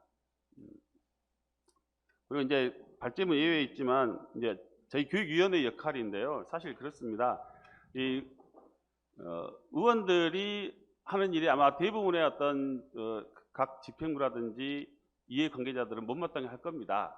왜냐하면 의원들이 바라보는 시선 자체가 잘한 것보다는 괜히 못한 것, 잘못된 거 없나 이런 것만 찾는 게 의원들의 일이기 때문에 그렇습니다만 저는 교육위원회는 교육청과 도의회의 가교 역할을 할 수 있는 게 저는 교육위원회라고 봅니다. 그러니까 교육위원들과 또 다른 도의원들을 똑같이 보지 마시고 교육위원회가 교육청과 도의회 가운데 있는 교집합에 있는 그러한 어떤 성격의 기관이다. 무슨 말씀이냐면 교육위원회가 정말 철저하게 교육청의 집행부의 일을 감시도 하고 견제도 하고 제안도 하지만 반대로 교육위원들은 어느 정도 그래도 교육청의 일을 이해할 수 있습니다만 그렇지 않는 다른 상임위의 도의원님들이 A결에 들어가 있을 경우에는 교육청에서 어떤 예산을 반영해서 정책을 할 때 그걸 잘못 이해 잘못하시고 삭감을 한다든지 그 정책을 반대하는 경우가 상당히 많습니다. 이럴 때 교육위원들이 적극적으로 교육청을 대변해주는 역할을 해야 되는데 그게 그냥 되지는 않지 않습니까? 그렇게 만들어야 되지 않겠습니까? 우리 집행부에서. 그러기 위해서는 단순히 어떤 정책이나 예산을 결과만을 교육위원회에 보고하지 말고 그 정책이나 예산을 세울 때 그 과정 속에 함께 교육위원회와 함께 논의하는 그런 장을 만든다면 제가 바라는 그런 교육위원회가 되지 않을까 이렇게 또 생각을 해봅니다. 아무튼 이 점 염두에 두셨으면 참 감사하겠고요. 철저한 준비를 하지 못한 상태에서 이렇게 어수선하게 발표했습니다. 죄송합니다. 의원님 이상입니다. 충분히 잘하고 계시고요. 예. 네, 마무리. 저는 이상입니다. 예, 고맙습니다. 그 해남이 이렇게 학교가 많은 줄 몰랐네요. 유초 중 고등학교가 39개나 됩니다. 아마 요즘 같은 시대에 그 교육지원청이 굉장히 힘들었을 것 같은데 우리 장성모 교육장님 교육청 지원청 사례를 좀 소개해 주시죠. 예, 교육지원청 코로나 관련해서 잠깐 말씀드리고 미래에 대한 것도 한두 가지 좀 말씀드리도록 하겠습니다. 먼저 아까 우리 박내원 선생님 여러 가지 의미 있는 이야기 해주셨고요. 또 김성정 교수님께도 교육부와 교육청이 학교를 가만 놔둬야 된다 하는 그런 쪽에 좀 질문을 이렇게 유도한 듯이 했습니다만은 근데 이제 역으로 이번 코로나 사태 사실 교육청은 하루도 마음 편할 날이 없었고 긴장의 연속이었고요. 24시간 상황실이 지금도 운영되고 있고 또 여기에도 노란색 지금 유니폼을 입고 계신 분들 상징적으로 지금 보여주고 계신 것 같습니다. 교육청 입장에서는 사실 이 전체 국가 사회적으로 잘하는 곳 9곳보다 조금 문제가 있을 한 곳이 더 대단히 이렇게 좀 집중되는 그런 부분들이 있기 때문에 좀 어쩔 수 없는 지침에 의해서 움직이기도 하고, 또 워낙에 빨리 이렇게 변화되다 보니까 언론이 먼저 지침보다 먼저 움직이기도 하고, 또 지침이 전체 학교들에게 고루 다 똑같이 적용되지 않는 상황임에도 불구하고 그렇게 갈 수밖에 없었던 여러 가지 원인들이 좀 있습니다.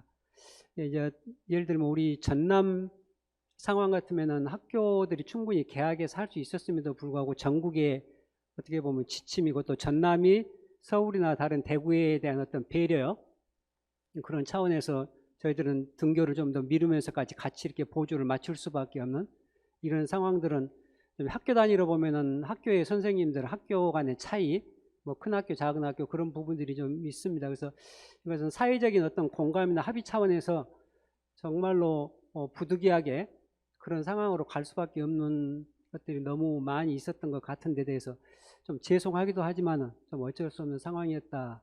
또 그런 부분들을 말씀들은 오늘 참 이렇게 많이 비판적 입장에서 해주시지만, 또 선생님들께서 충분히 아까 그 통계에서도 그러고 이해해 주는 쪽에서 이렇게 해주셨던 것 같아요. 그래서 그런 부분에 대해서는 대단히 감사드리고 싶습니다. 그리고 이제 미래 쪽에 보면은 저는 교육과정, 아까도 잠깐 이야기 나왔는데 교육과정 이야기를 좀 드리고 싶습니다. 지금 저희들이 영양교육 하고 있고요. 근데 영양교육 이전에 이제 쭉 교육과정을 돌아보면은 거의 저희들이 해방 이후에 일본 교육과정 베끼기로 쭉 이렇게 80년대, 90년대까지 진행되어 왔다고 보거든요. 그리고 이제 저희들이 OECD 전 세계 국가들하고 나란히 한 것 중에 하나가 지금 요 영양교육인데, 사실 영양교육이 1997년에서 2003년에 이미 완성이 됐단 말이에요. 근데 우리가 2015에 공포됐으니까 약 한 12년의 갭이 있습니다. 근데 지금 전 세계적으로 OECD에서는 이미 지금 에듀 2030에서 그걸 지금 준비해서 교육과정의 영양틀이 지금 다 짜져 있고요. 그 다음에 2차 작업으로 그 영양교육을 어떻게 해갈 것인지 구체적인 이제 그 안들을 지금 진행해 나가고 있습니다. 왜 이 말씀 드리냐면은 아까 이제 분권 자치 그 이야기도 나왔어요. 결국은 전남의 국가에서 그렇게 갈 수밖에 없을 겁니다. 큰 정책의 틀을 교육부에서 해주고 실질적으로 운영되는 것은 지금도 각 시도 단위의 그 역량의 몫입니다. 그러면 저희들이 이 역량교육 2015 개정, 아까 우리 의원님 말씀하신 6가지 역량이 결정돼서 오기까지 그 과정들에서 우리가 무엇을 놓쳤는가, 전남교육이 무엇을 놓쳤고 지금 현재 상황이 어떤데 거기에서 과거에 우리가 어떻게 했길래 지금의 이 상황이 됐는가를 면밀히 되돌아보면은 앞으로 에듀 2030을 우리가 어떻게 해야 될지가 지금 준비가 진즉부터 이루어져야 됩니다.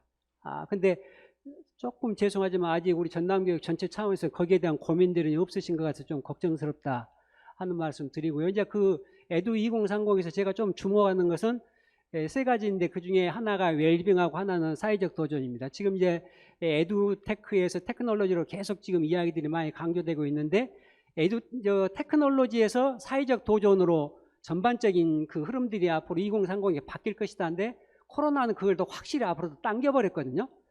그래서 우리가 이 개념들을 우리가 생각했던 것보다 훨씬 더 빨리 지금 2030을 했던 부분이 오기 때문에 그 부분에 대한 고민하고 준비 작업을 해야 된다. 그 다음에 또 하나는 이 역량교육이 2015 역량교육 중심의 교육에는 상당히 성공이라는 개념이 많이 들어있습니다. 근데 이 성공이라는 개념이 웰빙이라는 개념으로 많이 접근돼 들어가도록 돼 있어요. 아까 김성준 교수님 그 글 속에도 보면은 웰빙이 상당 부분 이렇게 좀 들어가 있거든요. 그래서 이 웰빙이 과연 의미하는 게 무엇인지, 과연 대학 입시라든가 그 우리 전남교육 전체 상황에서 그 부분들이 무엇을 의미하는지에 대해서 우리 전체 전남교육 가족들, 특히나 또 그러한 부분에서 고민하고 연구할 수 있는 그런 역량들을 우리 교육계 내에서 길러내야 되고 거기에 대비해 나가지 않는가 하는 그런 말씀 드립니다. 감사합니다. 예, 고맙습니다. 마지막 주제 토론 영상입니다. 코로나19 이후 우리는 무엇을 준비해야 될 것인가? 현장의 열망과 바람을 영상으로 같이 보시겠습니다.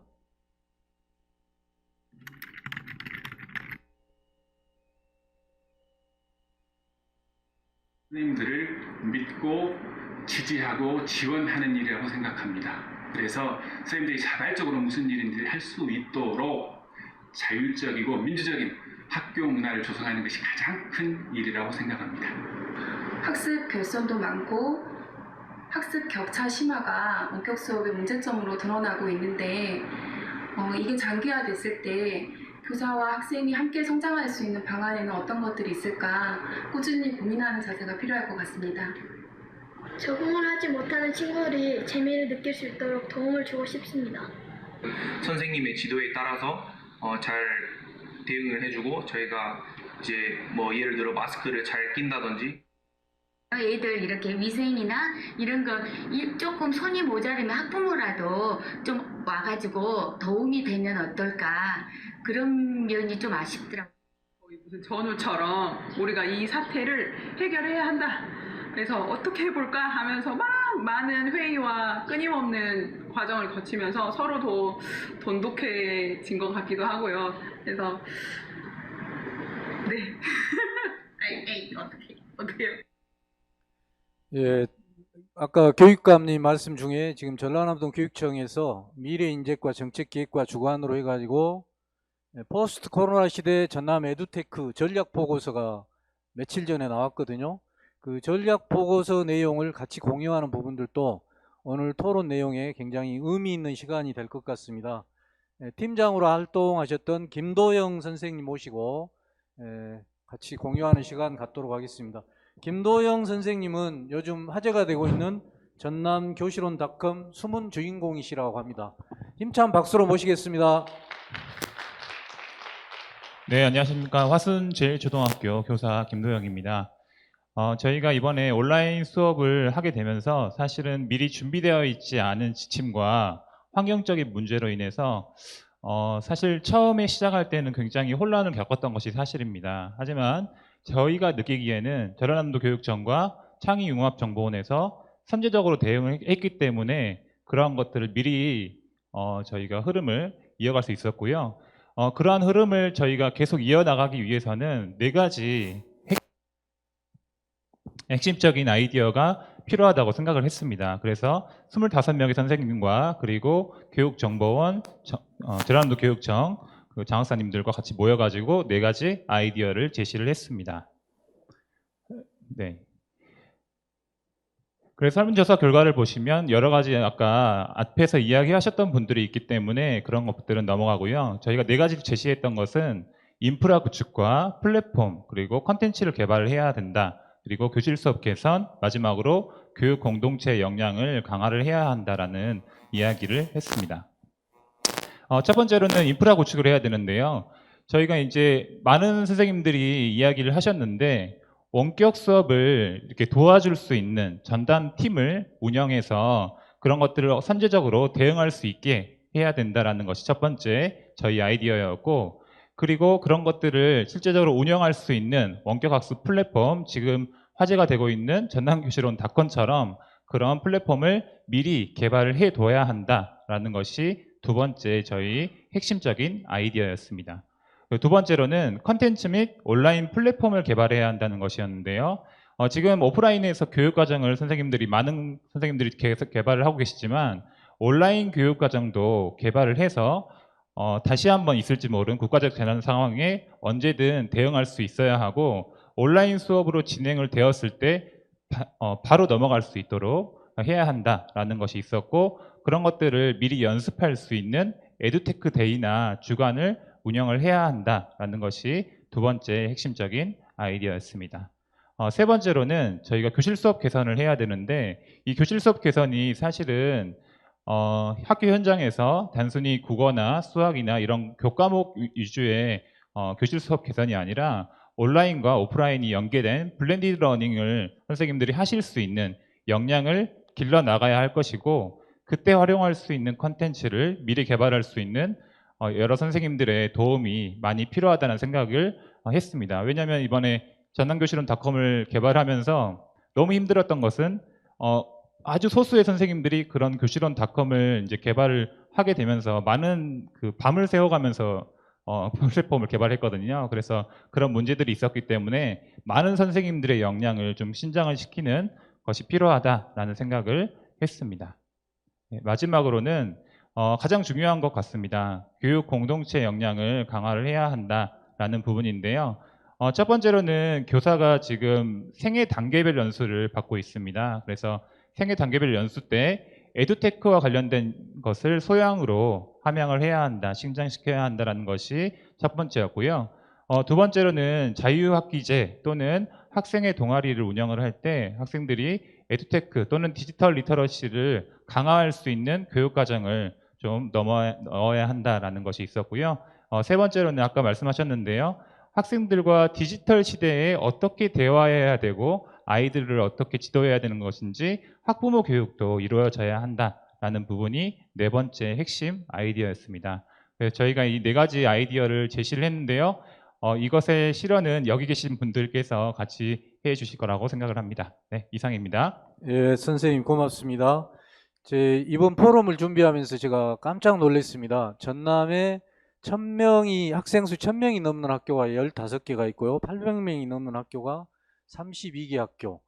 해당 학생들이 한 3만 3천 명 정도 되더라고요. 지역 내에서도 도시 읍지역 학교하고 그 다음에 면적 학교 교육 격차가 심각합니다. 근데 지금 새롭게 짓고 있는 학교들은 전부 다 예를 들면 9월 1일자로 지금 개학을 앞두고 있는 요 앞에 있는 행복중학교 이게 27학급 850명으로 이렇게 돼 있거든요. 코로나 시대에 전혀 맞지 않는 부분인데 교육부 신설학교라든지 학급당 학생수 정원이 2011년도에 머물러져 있습니다. 그래서 학급당 학생수 33명을 가지고 2020년도에 예산 배부를 하고 있다는 놀라운 사실을 제가 알게 됐는데 구체적인 내용들을 윤명식 행정과장님을 통해서 듣도록 하겠습니다. 네, 안녕하십니까. 전남도 교육청 행정과장 윤명식입니다. 실질적으로 고등학교 이하, 유초, 중, 고등학교 등 각급 학교 설립 운영에 관한 부분은 교육감 권한사항으로 되어 있습니다. 근데 이게 학부모님들이나 우리 교육가족들께서 좀 오해하실 수 있는 불편한 지식이 하나 있는데요. 교육부에서는 관련 규정에 따라서 교육재정투자심사제도를 운영을 하고 있습니다. 그래서 교육청에서 재정이 수반되는 각종 사업에 대해서 승인권을 가지고 있고 이 승인 여부에 따라서 재정을 지원을 하고 있습니다. 근데 이 재정투자심사제도에 학교가 포함이 되어 있어서 교육청에서 학교를 설립을 하려면 반드시 재정투자심사의 승인을 맡아야 되고 그 승인 조건이 아까 우리 자장님께서 말씀하셨던 여러 가지 조건들이 있는데 저희가 학교를 설립하려면 초등학교 같은 경우에는 근린주거 2개의 근린주거 지역에 해당되었을 때 이제 학교를 설립할 수가 있는데 한 개의 근린주거 지역은 보통 2,000에서 3,000세대를 잡고 있습니다. 그래서 초등학교를 설립을 하려면 최소 4,000에서 6,000세대 정도의 공동주택이 지어졌을 때 초등학교를 설립을 할 수 있고 교육부에서는 초등학교의 최소 규모를 36학급에서 48학급까지 잡고 있습니다. 특히 또 중고등학교는 24학급에서 36학급까지를 산정을 하고 있고요. 급당 인원도 33명을 산정을 하고 있습니다. 그래서 4,000세대에 통상 평균적으로 세대당 0.3명의 학생이 배출이 된다고 봤을 때는 1,200명 정도가 한 학교를 이루게 되고 이걸 급당 33명으로 나눴을 때 최소 36학급 정도의 기준이 되어야만 교육부에서 학교 설립을 승인을 해주고 있습니다. 근데 특히 저희는 전남 같은 경우에는 시지역에 초등학교의 경우 학급당 30명을 기준으로 하고 있기 때문에 저희 기준을 적용했을 때는 교육부 36학급을 훨씬 상회하는 40학급 정도의 규모의 학교 설립이 불가피한 그런 불편한 진실이 좀 있습니다. 예, 고맙습니다. 김대중 노무현 정부 때는 1년에 한 명씩 학급당 학생 수를 줄여줬거든요. 그래서 42명에서 35명까지 내려오다가 이명박 박근혜 때는 아예 한 명씩 줄이는 것 자체도 멈춰버리니까 지금 목포 도시학교 같은 경우는 30명에서 남녀 공학인데 남녀 혼성반을 편성하지 않은 학급에서는 한 반이 40명인 학급도 있습니다. 그 반을 맡은 담임 선생님들은 온라인 학습에서 선생님들이 콜센터 직원이다라는 자조, 잠자는 애기들 깨워서 학습하게 하고 과제 검사하는 이중 삼중의 고통이 있습니다. 학급당 학생 수를 줄여주는 부분들이 제가 보기에는 정부 정책에서 가장 우선해야 되지 않을까 이런 생각을 좀 해봤습니다. 오늘 오신 분들 중에서 24분이 신청하셨는데 신청하신 분 중에 질문을 이렇게 보내주셔가지고 그분의 의견을 듣겠습니다. 목포 오감중학교 정병현 선생님 모시겠습니다. 네, 안녕하십니까. 가까운 목포 오감중학교의 정병현입니다. 두 가지 말씀드릴게요. 온라인 수업과 등교 수업을 하고 있는데 질적 수준을 좀 담보하기 위해서는 어떻게 해야 될까? 아까 교육원닷컴 같은 놀라운 콘텐츠들이 개발이 되는데 이게 정작 아이들에게 온라인 수업할 때 이게 제대로 배우고 있는지, 배움으로 성장하고 있는지를 피드백하는 단계가 지금 아예 없습니다. 그냥 콘텐츠 내용만 올리고 있어요. 근데 이거를 어떻게 할 거냐는, 이게 피드백하는 온라인상에서, 온라인 교육에서 피드백할 수 있는 방법, 뭐 댓글 달다거나 뭐 여러 가지 방법이 있겠지만 이게 아이들이 정작 잘하고 있는가를 면밀히 볼 수 있는 이런 방법은 없을까? 그래서 피드백 쪽에서 한 말씀 해주시면 좋겠고요. 또 하나 이제 등교 수업인데 아이들이 학교를 문 열어가지고 격하게 환영한다 해가지고 아주 여러 가지 행사를 했어요. 근데 정작 교실에 들어가니 마스크 쓰고 간격을 두고 아이들이 말이 나오는 게 뭐냐면은 뭐가 나왔겠습니까? 뭐하고 똑같다는 거예요? 온라인 수업하고 똑같다는 거예요. 그래서 저는 이제 선생님들하고 많은 이야기를 했어요. 방역은 최대로 하자. 그러나 이게 온라인 수업하고 똑같으면 뭐하러 등교 수업을 하겠냐는 거죠.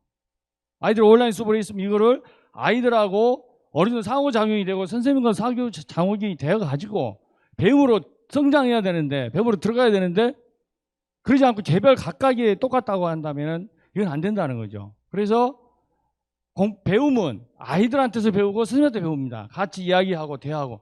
마스크 쓰고 대화를 하니까 제가 보기에는 크게 옛날처럼 기존에 우리가 해왔던 것처럼 조별 편성은 안 되더라도 짝길이라 할지 뒤로 할지 아니면 여러 가지 방법을 통해서 충분히 아이들하고 상호작용이 되고 배우고 선생님과도 상호작용이 되어야지 단순히 평가만 해가지고 끝나고 간다? 과연 온라인 수업과 뭐가 다를까요?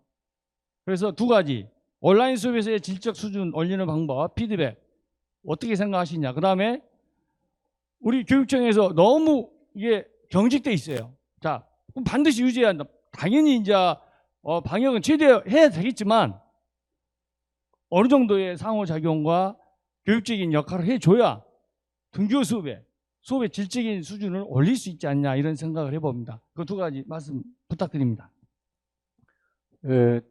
질문의 내용상 발제하신 두 분이 한 꼭지씩 맡으셔가지고 답변을 해주시면 좋겠습니다.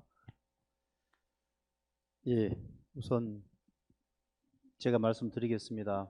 그 현장에서 느끼실 그런 애로사항을 충분히 공감하고요. 설문조사 제가 그 발표에서도 그런 내용들이 들어 있습니다만은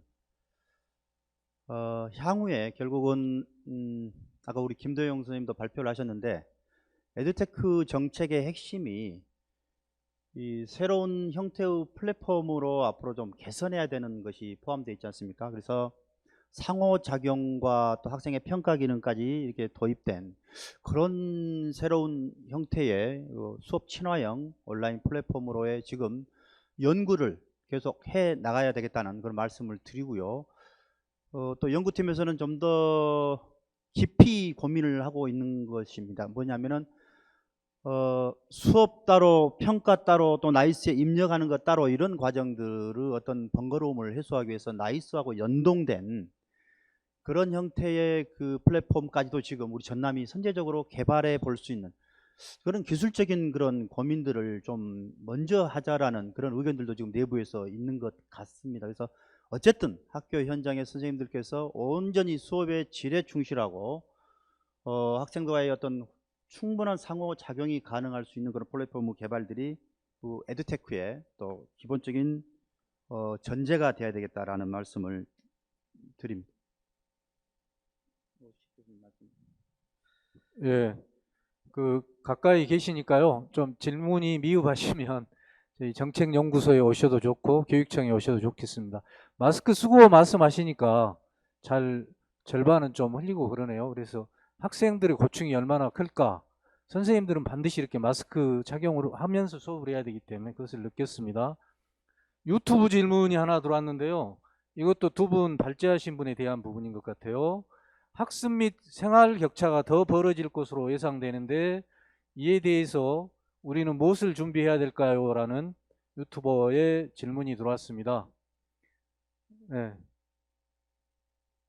예, 마저 계속 말씀을 드리겠습니다. 그 하기 전에 제가 한 가지 빠뜨린 점이 있습니다. 방금 전에 소개했던 전남교실원닷컴이 제가 발표했던 설문조사에서 그 전체적으로 초중고가 이렇게 활용도는 그 다른 그 구글 클래스라든가 이 학습터보다는 낮게 나옵니다만은 사실 아시다시피 3월 초에 정말 어려운 위기 속에서 전국적으로 이렇게 여러 가지 선생님들의 어떤 자체적인 그런 어떤 플랫폼 구축에 대한 노력 끝에 교육청에서 우선적으로 저희들이 제시했던 여러 유형 중에 하나들이 이제 구글 클래스룸과 EBS 온라인 클래스라든가 전남 이학습터라든가 이런 것들을 먼저 안내를 했고요. 그러면서 꾸준히 우리 전남의 선생님들은 우리 전남만의 실정에 맞는 창의융합 교육이라든가 우리 정보원을 중심으로 해서 선생님들의 역량을 최대한 발휘해서 전남만에 맞는 그런 콘텐츠를 개발하자 해서 전남교실원닷컴을 개발을 하는 게 그게 4월 중순이었습니다. 그러다 보니까 학교가 이미 이게 물론 초중용입니다만은 초중 등이 전체적으로 기존에 안내됐던 것들에 대해서 익숙해져 있고 학생들도 그렇게 안내되다 보니까 그걸 주로 활용을 했었고요.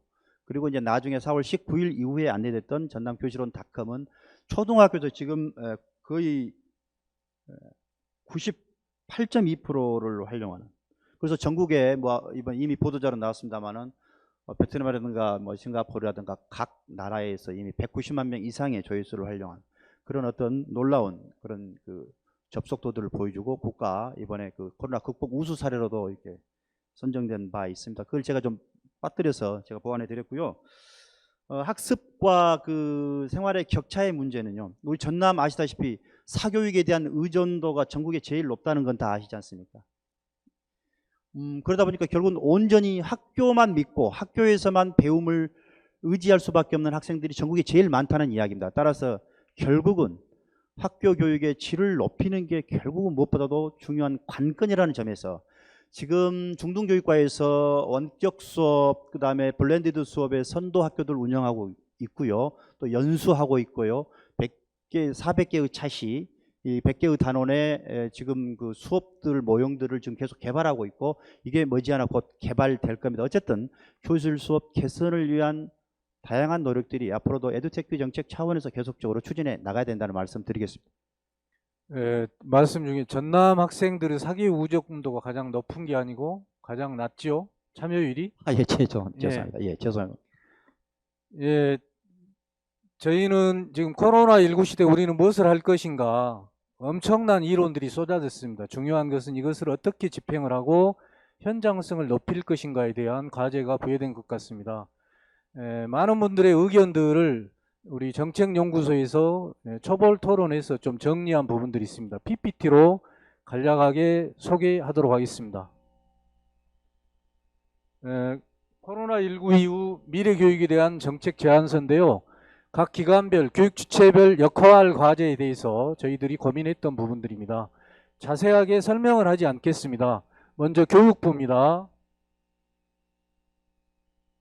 교육부 오늘 나오셨던 분들 많은 분들이 이야기했던 내용들이 많이 있습니다.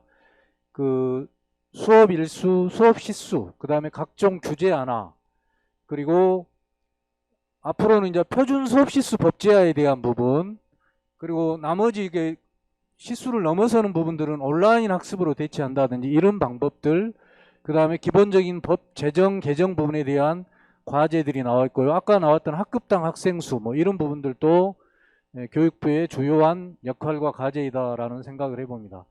그리고 권한 이행을 여전히 하지 않고 있습니다. 교육청으로 내리고 교육청 권한들은 학교 현장의 자율성과 학교자치 부분들을 토대를 마련하기 위해서 권한 이행이 신속하게 진행돼야 될 것 같습니다.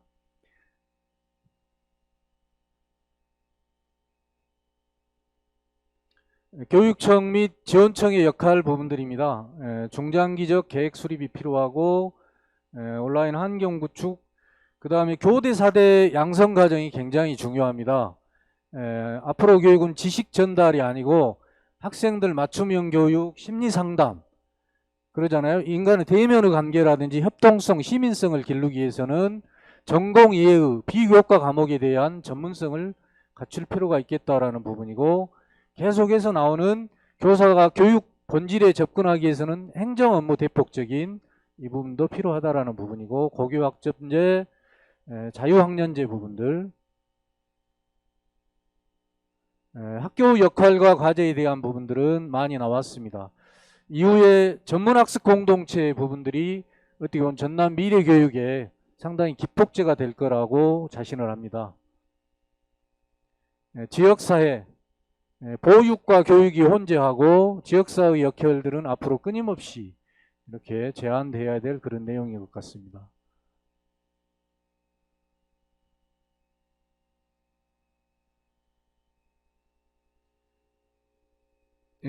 저희들은 아직 이제 초벌 단계입니다. 법적 기구인 전국 시도교육감 협의회가 있고요.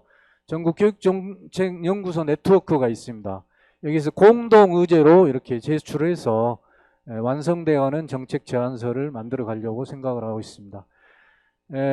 거의 예정된 시간이 한 1분 정도 남았는데요. 이제 마무리 정리하겠습니다.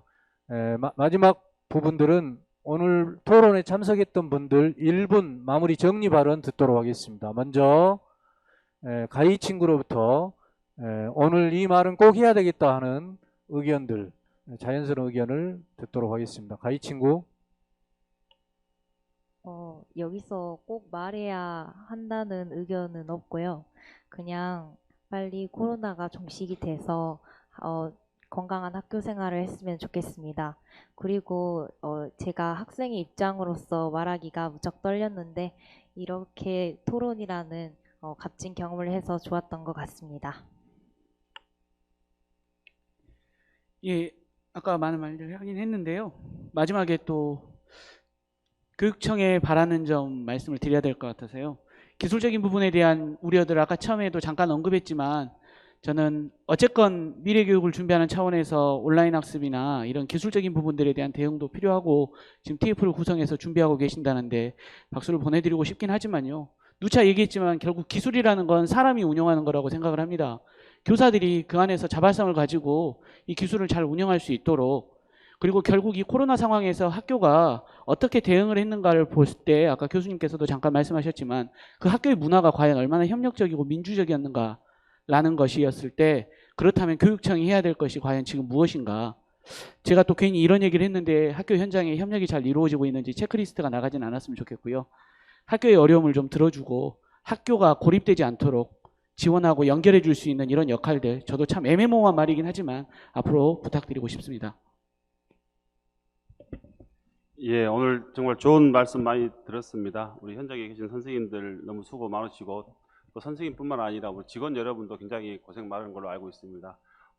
이 코로나19를 극복하는데 저희 도의회 교육위원회에서도 적극적으로 협력하겠다는 약속을 다시 한번 드립니다. 우리 교육감님, 그리고 전 교직원, 그리고 또 교육위원회가 함께 한다면 충분히 전남교육 더욱더 발전할 수 있을 거라고 기대합니다. 감사합니다. 저는 선생님들께 일단 감사의 말씀을 드리고 싶습니다. 이번 온라인 수업을 하시면서 얼마나 고생을 많이 하셨는지 직접 보고 아이가 즐겁게 공부하는 걸 봤습니다. 어려운 분들, 여러 가지 어려운 면들도 많이 있겠지만 우리 학부모들도 말을 안 해서 그렇지 다 알고 있거든요. 선생님들 힘내셨으면 좋겠고, 오늘 이야기를 들으면서 뭐 이게 교육부나 또 교육청이나 학교만의 문제가 아니구나. 우리 학부모들도 내가 할 수 있는 역할을 찾아서 같이 이 문제를 해결했으면 좋겠다라는 생각을 했습니다. 감사합니다. 예, 그 선생님들 말씀 들어서 죄송한 게 교육 가치와 안전 가치가 자꾸 부딪히면서 안전 가치를 계속해서 하다 보니까 선생님들이 더 아이들을 위해서 하시고 싶은데도 불구하고 좀 거기서 자꾸 부딪히시는 것 같아요. 하여튼 교육청 입장에서는 더 좀 선생님들 입장에서 생각해야 되겠다는 것하고, 오늘 이 자리에 우리 정책국장님하고 초중등 과장님 다 계신데 아까 이야기 나온 김에 학교를 가만히 놔두는 교육지구를 한번 선정을 해 주시면 어쩔까. 그래서 내년도에 2022년도에 해남을 이 지구로 좀 선정을 한번 해서 선생님들 전혀 안 건드리고 한번 해보자, 이런 거 한번 해봤으면 좋겠습니다. 감사합니다. 교수님, 예. 예, 오늘 저도 전남 교육의 고민들 그리고 실천의 상황들에 대해서 이렇게 바깥에서는 몰랐는데 이렇게 또 와서 듣고 하면서 많은 배움의 장이 저에게도 좀 있었던 것 같습니다. 지금 보니까 이제 그 나름 변화를 만들어가는 지자체도 있고 교육청도 있고 학교도 있고 그런데, 그런 학교들을 보면은 뭐 여건이 막 좋아서 막 풍성해서 만들어냈다라기보다는 위기 속의 그 절박감 속에서 치열하게 고민하면서 변화를 만들어갔던 사례들이 사실은 지금 전국적으로 주목하는 사례들인 것 같아요. 저는 전남의 교육이 아마 그럴 거라고 봅니다. 왜냐하면 당장 이제 서울만 하더라도 굳이 온라인 교육에 대한 요구가 있지는 않아요. 학교와 학교 간의 공동교육 과정을 한다라고 하면 교통이 좋기 때문에 그냥 다 모이면 되지 왜 뭐 온라인으로 가야 될 거냐라는 생각들도 할 수 있거든요. 그런 차원에서 보면 오히려 전남의 경우에는 학교 간 거리도 멀고 교통에 여러 가지 어려움이 있기 때문에 그런 차원에서는 오히려 이제 좀 온라인이라고 하는 에듀테크라고 하는 것들의 오히려 좀 필요성들을 다른 지역보다는 좀 더 이걸 빠르게 수용하고 있다라는 느낌을 받았습니다. 두 번째로는 이제 어쨌든 학령 인구가 계속 감소하는 이 과정에서 지자체 역시도 상당한 위기의식을 느끼고 있을 텐데, 그러한 위기의식이라고 하는 것들이 기존에 썼던 하드웨어 중심의 접근들도 되게 중요하지만 결국 소프트웨어, 교육과정이라고 하는 부분들이 중요한 거고, 그럼 이제 교육과정이라고 하는 그 문해력이라고 하는 것들을 행정하시는 분들도 가져야 되지 않는가, 이런 고민을 잘 만들어 나가면 지금까지 없었던 아마 새로운 길들을 좀 더 열어갈 수 있지 않을까 생각은 됩니다. 다만 주의해야 할 것은 교육청에서 이제 이런저런 많은 것들을 고민하고 정책으로 한다라고 말은 하고는 있지만 제일 경계해야 할 것은 저는 형식주의라고 생각을 해요. 그러니까 문서상으로는 학습 공동체를 강조할 수는 있지만 학교 단위 안에서는 또 그거를 퉁치는 방식으로 할 수 있죠. 서류상으로는 그럴듯하게 하는 것 같지만 안에서는 전혀 예전 방식대로 좀 풀어갈 수 있는 이런 형식주의를 좀 우리가 경계할 필요가 있고, 두 번째는 이제 학교 자체가 플랫폼이 된다고 봅니다. 그러니까 이제 제가 덕양중학교를 같이 고민했을 때는 소규모의 학교인데 교사들 소수의 교사를 갖고 그 다양한 그 학생들의 그 요구를 수용할 수가 없었습니다. 그랬을 때 고민했던 것들은 우리보다 더 좋은 전문성이 있는 사람들, 자원들, 기관들을 좀 연결해 나가는 개념으로 가야 된다. 그러니까 우리가 모든 걸 다 해결해야 된다라는 전문성이 아니라 우리보다 더 잘할 수 있는 사람들, 기관들을 찾아내고 발굴해내고 매칭해주는 역할도 교육청이 해주면 좋겠죠. 이런 과정에서 좀 아이들의 필요에 빠르게 대응할 수 있는 모습들이 필요할 텐데, 이러한 길들이 아마 오히려 전남교육에서 더 있지 않겠는가. 전남교육에서 또 미래교육의 길을 본 것 같아서 기쁩니다. 감사합니다. 예. 아까 교수님 말씀 중에 가슴이 아픈 요실금 정책, 네이버 공문이란 말이 아까 제가 이제 여담으로 잠깐 쉬는 시간에 말씀을 드렸습니다만, 현장에서 과연 이렇게까지 이제 이렇게 받아들인다면 지금 상황실을 꾸리고 또 공문들 이렇게 통합해서 이렇게 내려보내고 위기 대응 시스템들을 갖추려고 이렇게 노력하고 있는 이제 우리 교육청에 상당히 이제 교육청의 입장에서는 우리 현장과 보다 더 이런 부분에 대해서 더 이야기하고 싶고요. 앞으로도 이런 기회들을 통해서 저희들이 이제 학교가 정말 교육청의 아까 교육과 안전이라고 하는 두 마리의 토끼들을 쫓는 그 교육청의 애로사항들을 또 함께 공유하고 우리는 학교 현장의 어려움들을 함께 이해하는 그런 자리들이 앞으로 좀 계속 마련됐으면 좋겠고요. 마지막으로 당부드리고 싶은 건요. 지금 본청에서는 교육부에 있어서 대부분의 사업들을 축소, 조정 혹은 폐지를 했습니다. 그래서 이미 교육지원청과 직속기관으로도 안내가 되어 있습니다만은 지금 학교 현장에서는 여전히 대부분의 사업들이 아직도 몇 개 교육지원청 단위로부터 폐지라든가 축소라든가에 대한 안내들이 아직 좀 덜 된 것 같아서 정말 온전히 학생들의 방역이라든가 건강 그리고 수업에 전념해야 될 학교가 매우 지금 포화 상태에 있다라는 그런 의견들이 계속 올라오고 있기 때문에요.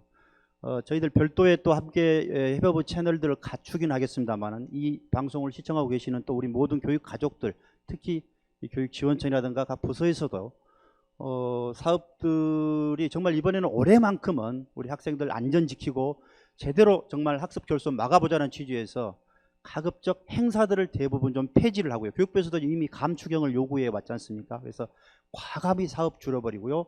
그리고 제발 사업 때문에 힘들다는 말들을 우리 본청, 교육지원청, 직속기관, 학교에서 다시는 나오지 않도록 함께 노력하는 그런 시간이 앞으로 좀 되었으면 하는 바람으로 제 말씀 마치겠습니다. 2014년 세월호 참사 이후에 진보 교육감들이 새로운 교육체제에 대한 공동 약속 다짐 선언을 했습니다. 그때 선언했던 내용이 사회적 교육을 통해 행복한 배움, 특별한 희망을 만드는 공평한 학습 사회를 비전으로 새로운 인간상, 핵심 가치, 정책 가지를 제시한 새로운 교육체제에 대해서 정부와 머리를 맞대고 정말로 공감하는 학교 교육을 만들겠다라고 다짐을 했는데요. 6년이 지났습니다. 코로나 이후에 다시 생각해 보니 다시 저희들이 6년 전에 교육감들이 선언했던 이 공동선언을 새롭게 업데이트 시켜서 새로운 교육혁명의 길을 묵묵히 개척해야 되지 않을까 하는 이런 과제를 안으면서 어떻게 코로나가 주는 이 위기가 기회로 반전한다라면 선물일 수도 있다라는 생각을 하면서 오늘 포럼을 모두 마치도록 하겠습니다. 끝까지 함께해 주시고 성원해 주신 모든 분들께 깊은 감사를 드립니다. 고맙습니다.